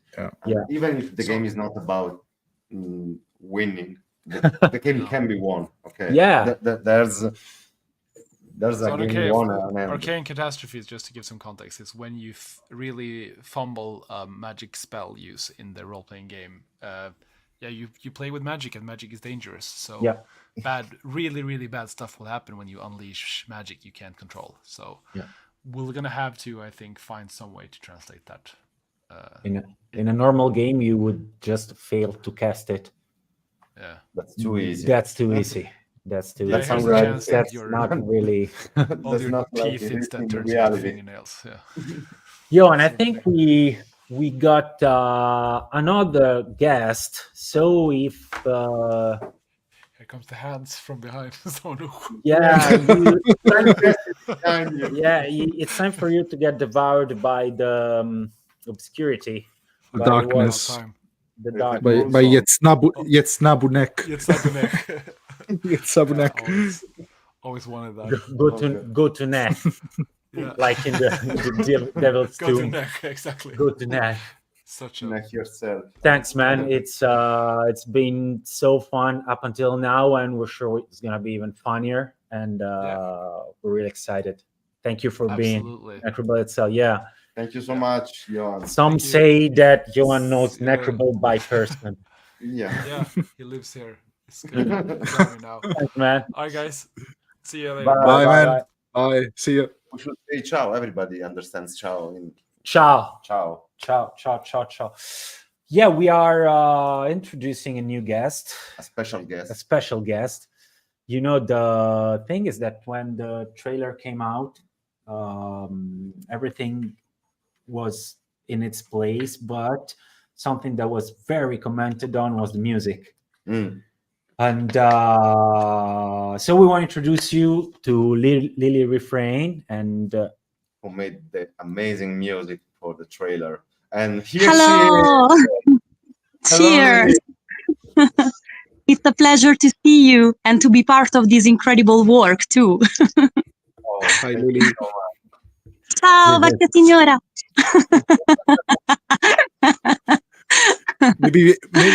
Maybe we should tell people about this. Yeah, Yeah. The I say in Italian, hello, old woman, old lady. She called me old lady because the very first version of the trailer was dubbed by me, and I tried to make a female voice with some grit in it, and was perfect. And Lily thought it was an old lady doing the voiceover for the trailer. And it was an amazing dub. I still it was amazing. And also, I tuned my music on your voice, on the voice of the old lady, I mean. Yeah. I have a future as an old lady then. I really love it. To reach the stretch goal, we have also the old lady version of the game. Yeah. How you doing, Lily? I'm really fine. And I follow you by the garden of this place in Genoa because my connection was really terrible. So I go outside, I put a jacket because it's really cold here. So, yeah. So sorry. Genoa is another beautiful city in Italy, which is on the north. Yeah, but luckily it doesn't rain, so everything is perfect. She's by the sea. So Lily Refrain is this amazing, truly amazing artist that everybody asked us about during the release of the trailer. So here she is. We wanted to create this moment where you can also see her finally. And if you have questions the face for without her, makeup. Without makeup, so if you don't recognize her, it's because she has no makeup. Because she usually is very much. I'm really close to your Silva style. Yeah. So if you have questions for Lily, ask away. I actually have one question for Lily. What do you think? Do you have any experience with video games, first of all? Do you play video games? In my childhood and during my teenager time, but I can't define myself like a gamer. I'm not exactly a gamer. I'm more a reader. And also if I read also like a game book, it's the correct translation of but I'm not exactly a gamer, so. Right. So how was your first experience with producing music for a video game? Well, for a trailer for now.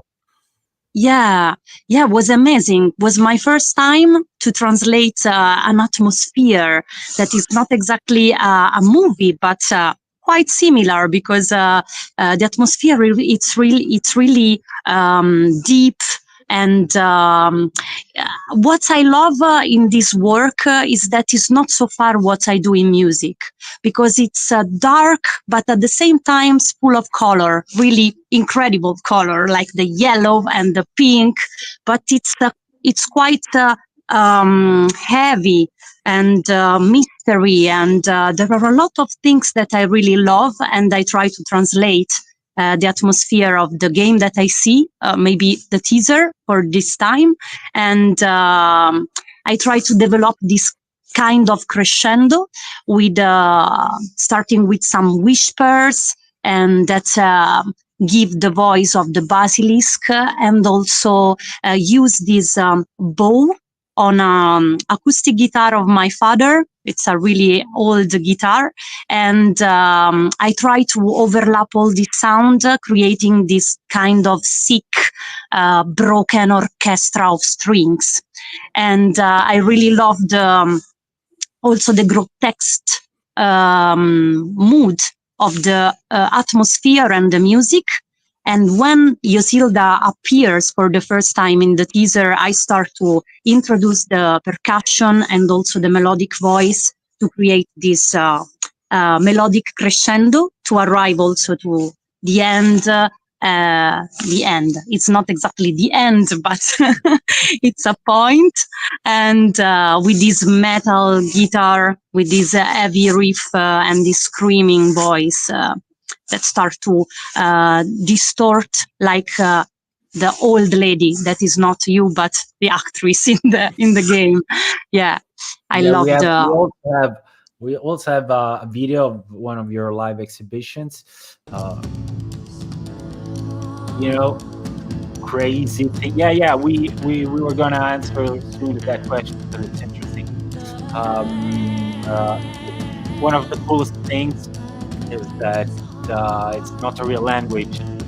Like No, exactly. I never used a semantic language, but that I like to use my voice like an instrument, so I don't use a semantic language. It's a language, but not semantic. How do you call your language, your fake language? How do you call it? Singing. But I mean, in the show, everything looks like so grim and heretic, and I think it fits perfectly with Mörk Borg tone. Yeah, you have the highs and the downs, and the epic part, and then the poor, more hard part of the music. And where were you in this exhibition? Remember? In this video, I was in London in the Hammersmith Apollo 1 year ago when I toured with Heilung. That is a wonderful band from Denmark and Norway together. And we spent 3 months in tour together, and this video was recorded during our last, a part of our last tour, last days of tour. You can already hear some of the sound. Yeah. When we heard the Refrain, actually, we started thinking about how she was a really good fit for the mood of the game. This quality. Yeah. And so then we reached out to her and we asked her if she's interested in working with us. And I think the result is really, really, really amazing. Thank you. Sorry, I paused the sound because we're gonna keep it on the background because I think it's very cool. But we wanted to answer to this question, and I want to tell you, those guys really love metal music. Really love metal music. Yeah. They've been speaking with lots of bands, mainly doom metal. Yeah. Mainly doom metal. Stoner metal, doom metal. Yeah, it's kind of an atmospheric metal. Yeah. It's a metal that it's done to build an atmosphere. It's slow, gives you a lot of space, and that's the main influence probably. Giuseppe, you want to add something? No, sorry. I thought you were. I thought you were. Sorry. If the Teardown commits me back the game, the music would have excellent music, great atmosphere. I can't wait to hear what happens next on the disc and in the game. Yeah, we're really looking forward to. Yeah, we're also happy that lots of people got the vinyl, right? Yeah. On Kickstarter. So yeah, we're gonna have the soundtrack release on vinyl. Yeah, it's gonna be also into the game, of course.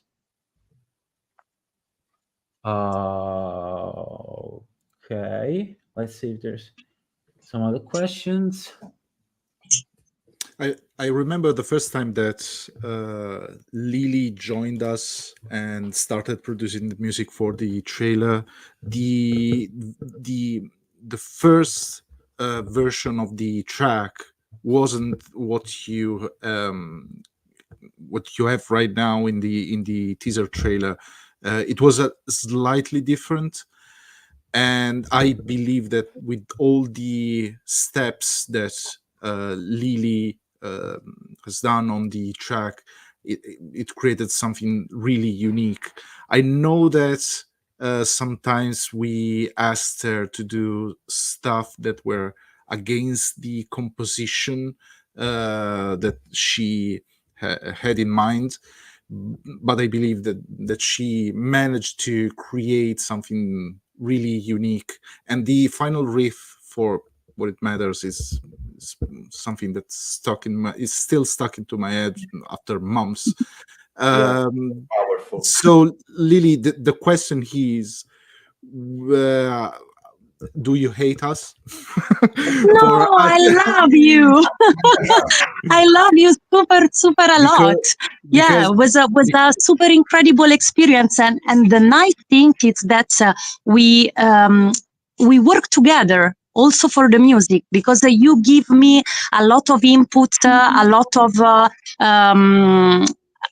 of input to understand how can give my best to translate the atmosphere of the game, that for sure you know really better than me, because I saw just the first 2 minutes of the teaser.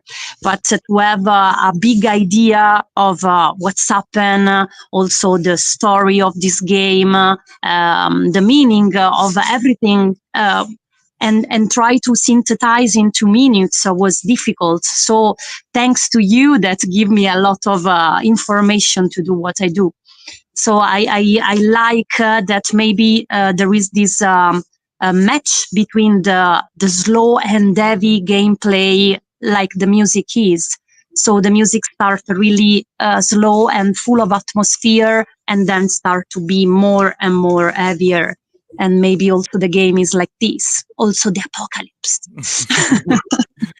I remember, that you are, also said once when you were producing the track for the trailer, that this is the first time that you went really back to heavy metal, like for the last part of the teaser trailer. Yeah, because oh, sorry.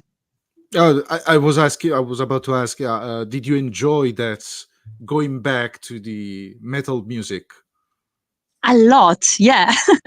Yeah, because I grew up with metal. So I started to listen metal music when I was a teenager, and this was why I started to play a guitar at the very beginning, and was my school, because I never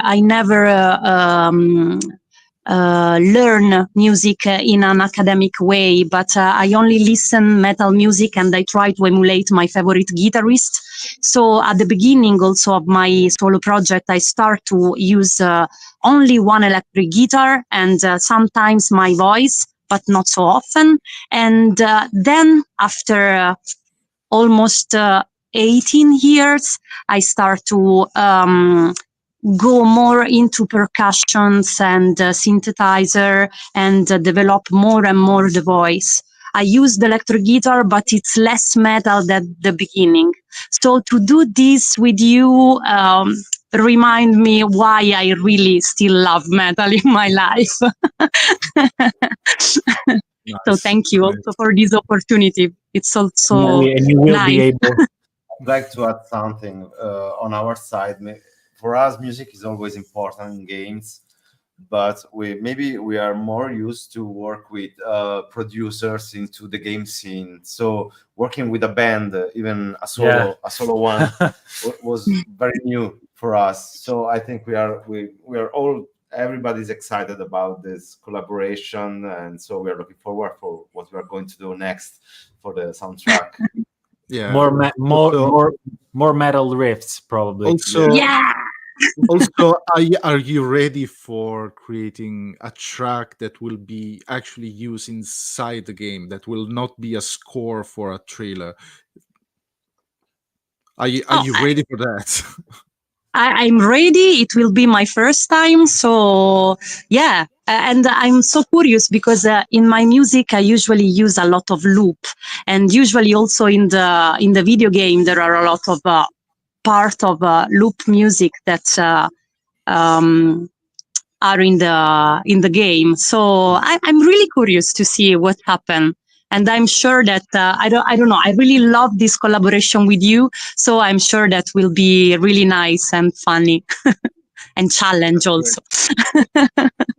We are happy to have you in the soundtrack. Thank you so much, and I'm so happy to be here. To be there. Sorry. I mean, not here, like in the cold darkness of a park of Genoa. No, but now it's nice with the jacket.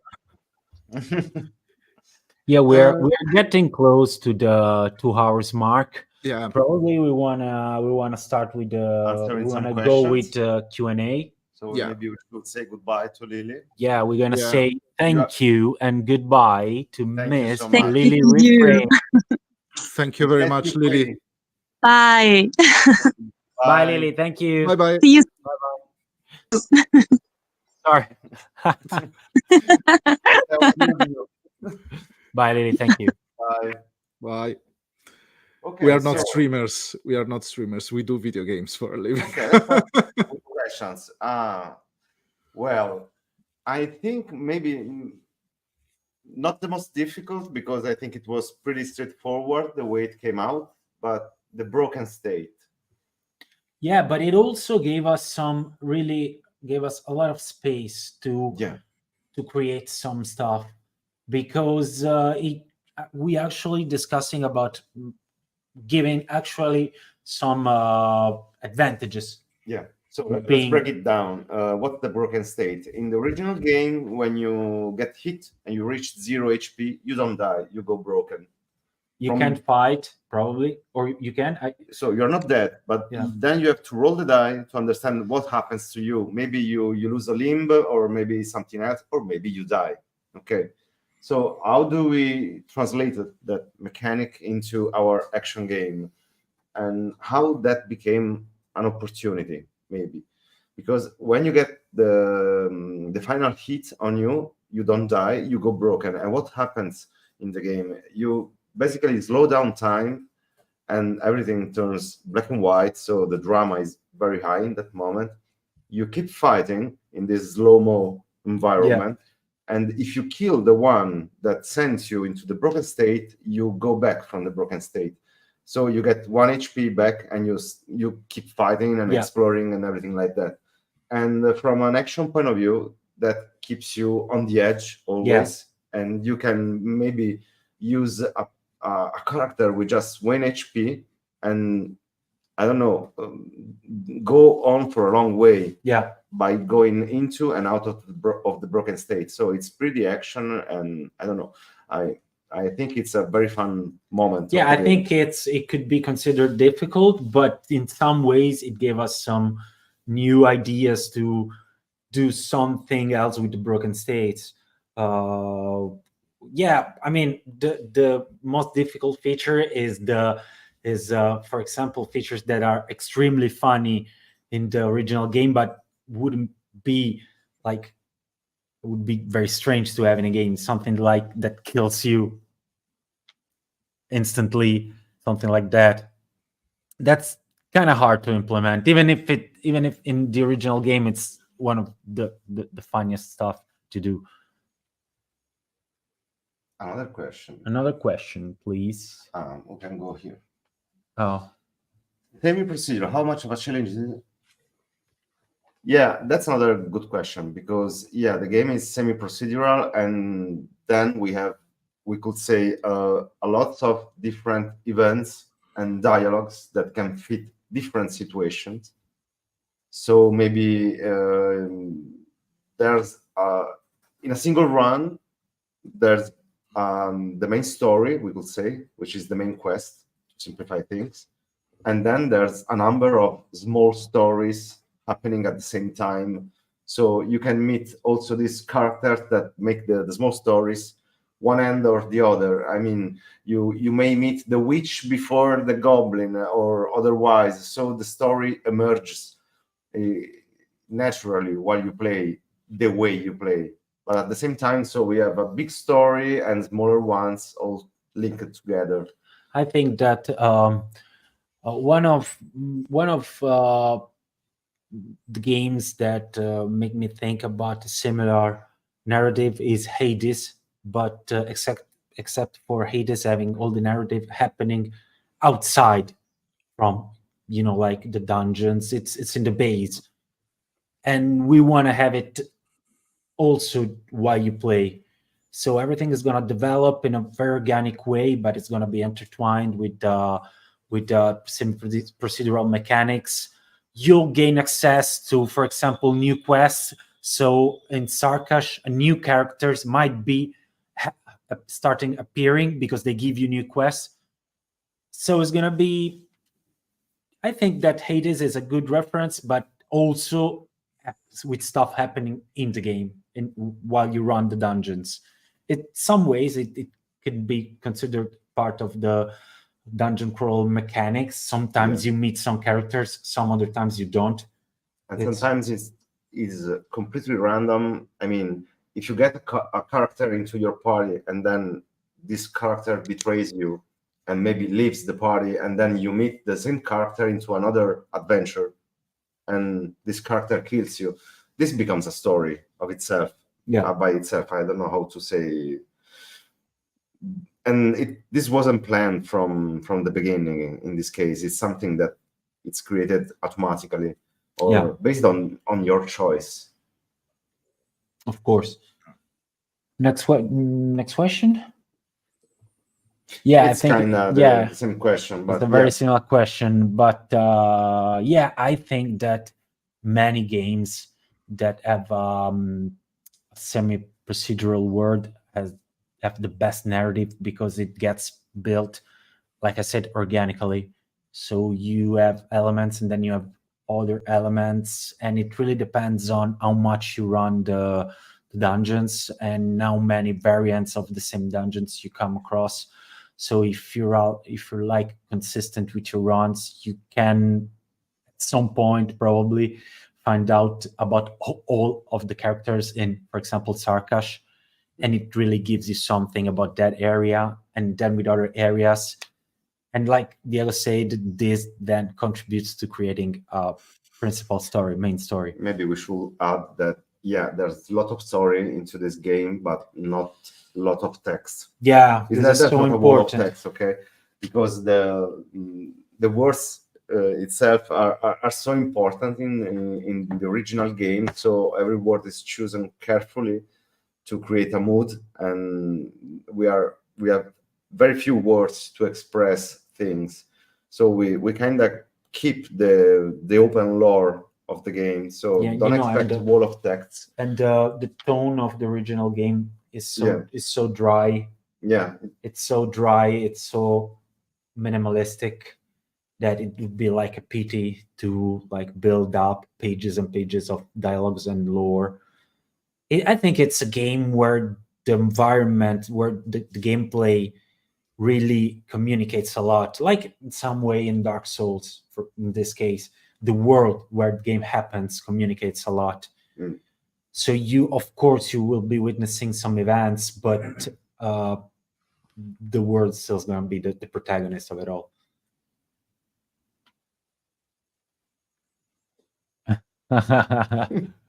I like Animal Crossing. From Animal Crossing to Battletoads. I will say Animal Crossing difficulty. Yeah, it's Animal Crossing. I would say. I mean, it's not a matter of difficulty. It's more, how can I say it? More a matter of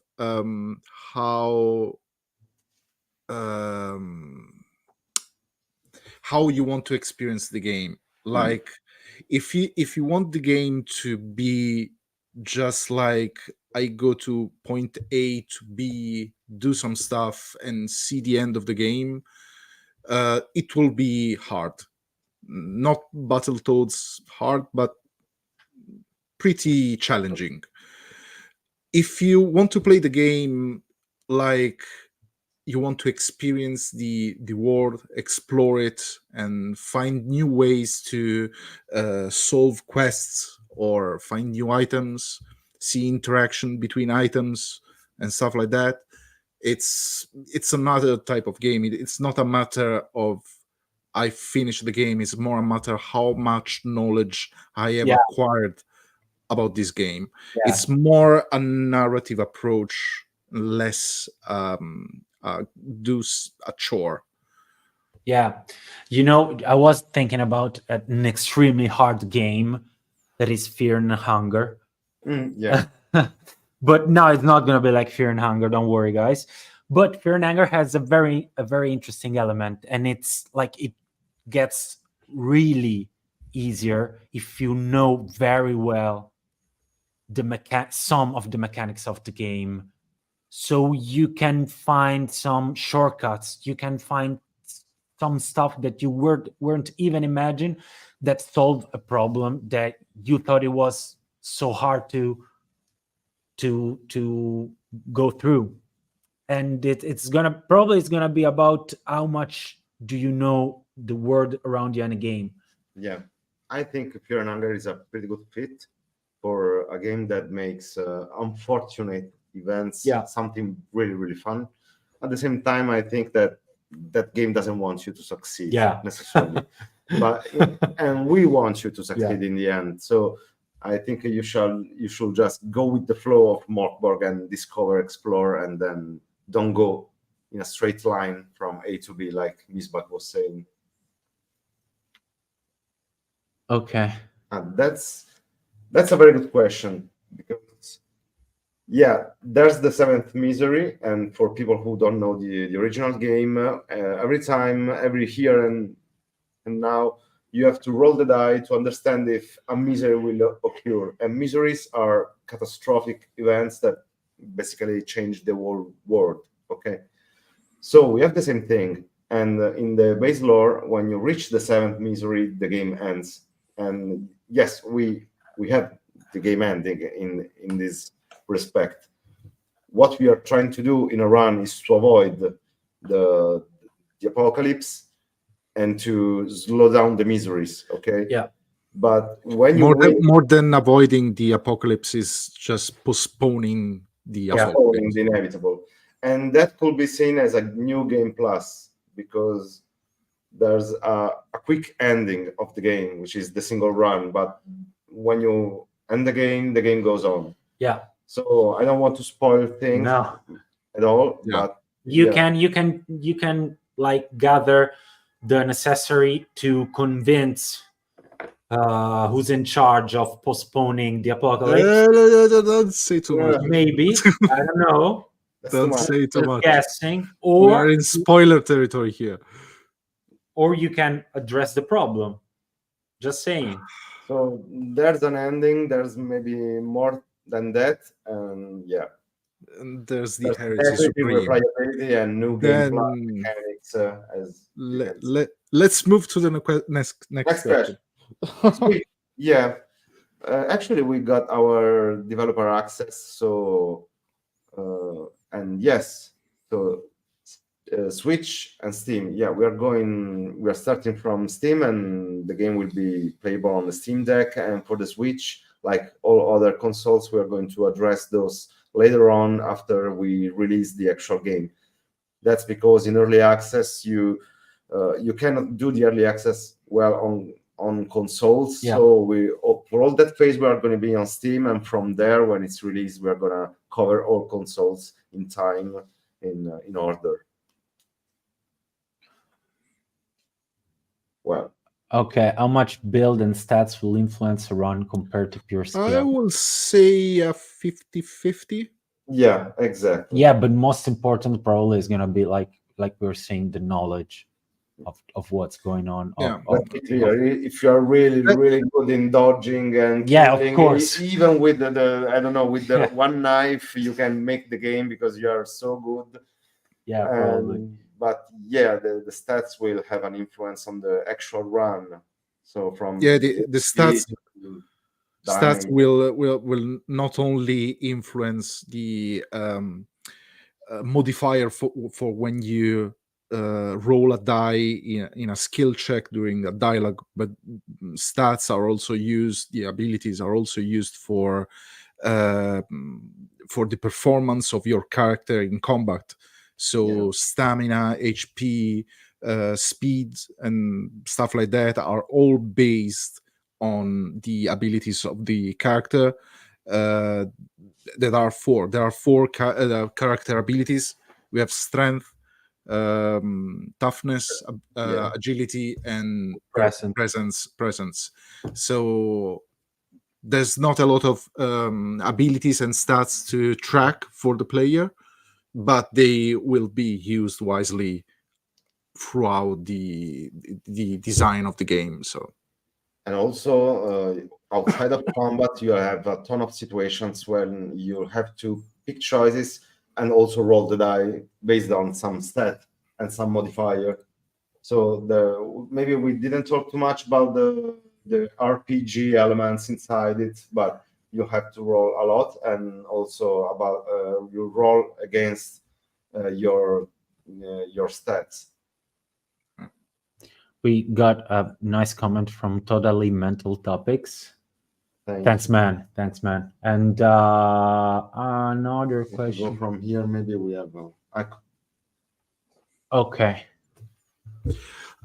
We are still talking about that because we want the meta progression not to be something that players see as a chore or something to grind for. So we are still thinking about that.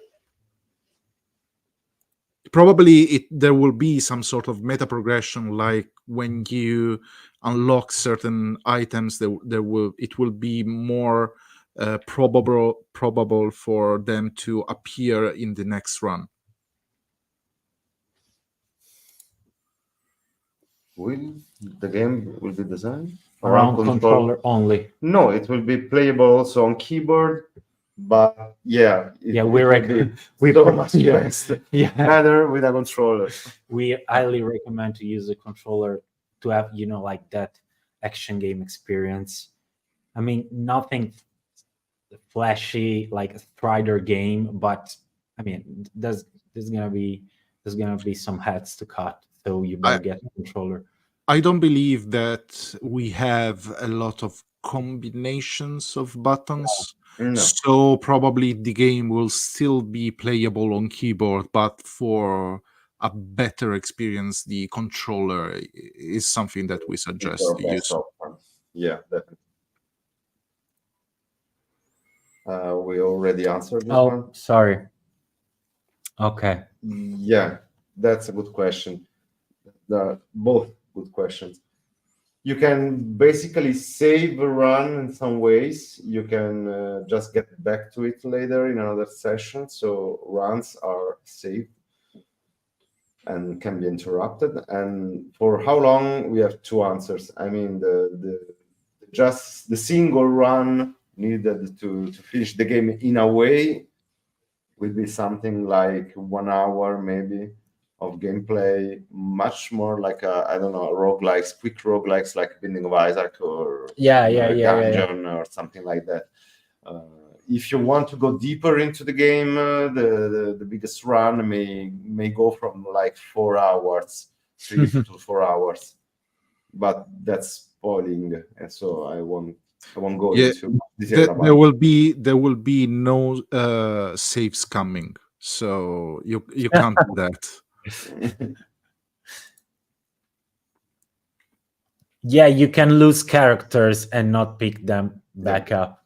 You can basically lose characters of the game in a very like like we said, there's no real protagonist. Probably we can say that, because if you lose someone, you get someone else, and that's how the world works probably. Also, this is not a total roguelike where you lose everything. You it's not an extraction shooter too. Yeah. So there's gonna be some things that you will bring around, but specifically about the items you lose when all your party dies into the world. From there, we can much like say that you lose everything.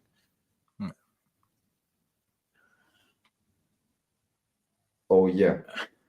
So you start alone, and then you can encounter some other come like you around the world or in Galgenbeck and ask them to join you. So you can build a party of characters, and then you can play one by one the characters. And if a character dies during the level, it gets swapped to the next one, so you have another chance. The important thing is to being able to go back to Galgenbeck with at least one character to keep hiring new characters. But you have also to understand that if you don't keep their agenda in mind while doing the adventures, like They'll leave. They will leave or They'll try leave to anyway. kill you, or you have to fight in that moment, or maybe they leave and you have to fight later into another level. So they have their stats rolled, their level, and their skills. So I think we're I done. think we are done with all the questions, all the best questions. I think we're done with the questions. Well, it was fun. It was fun. It was fun. It was fun. It's late. Even if we didn't die in the end.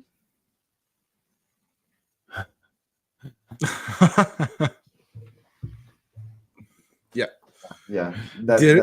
The real protagonist is always the guy that dies in the dark alley, stabbed in the back by some gutter-born scum.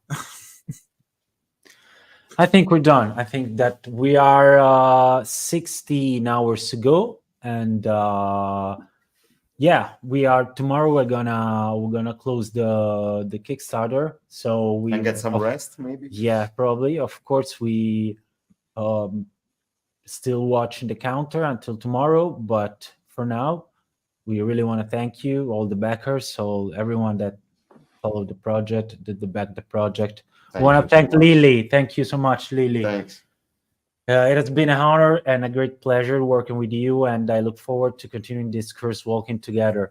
Thank you, Lily. Thank you, everyone. Thank you. Thanks to everyone. See you very soon, and you're gonna get news pretty soon. And take care. Thank you. Thank you, guys.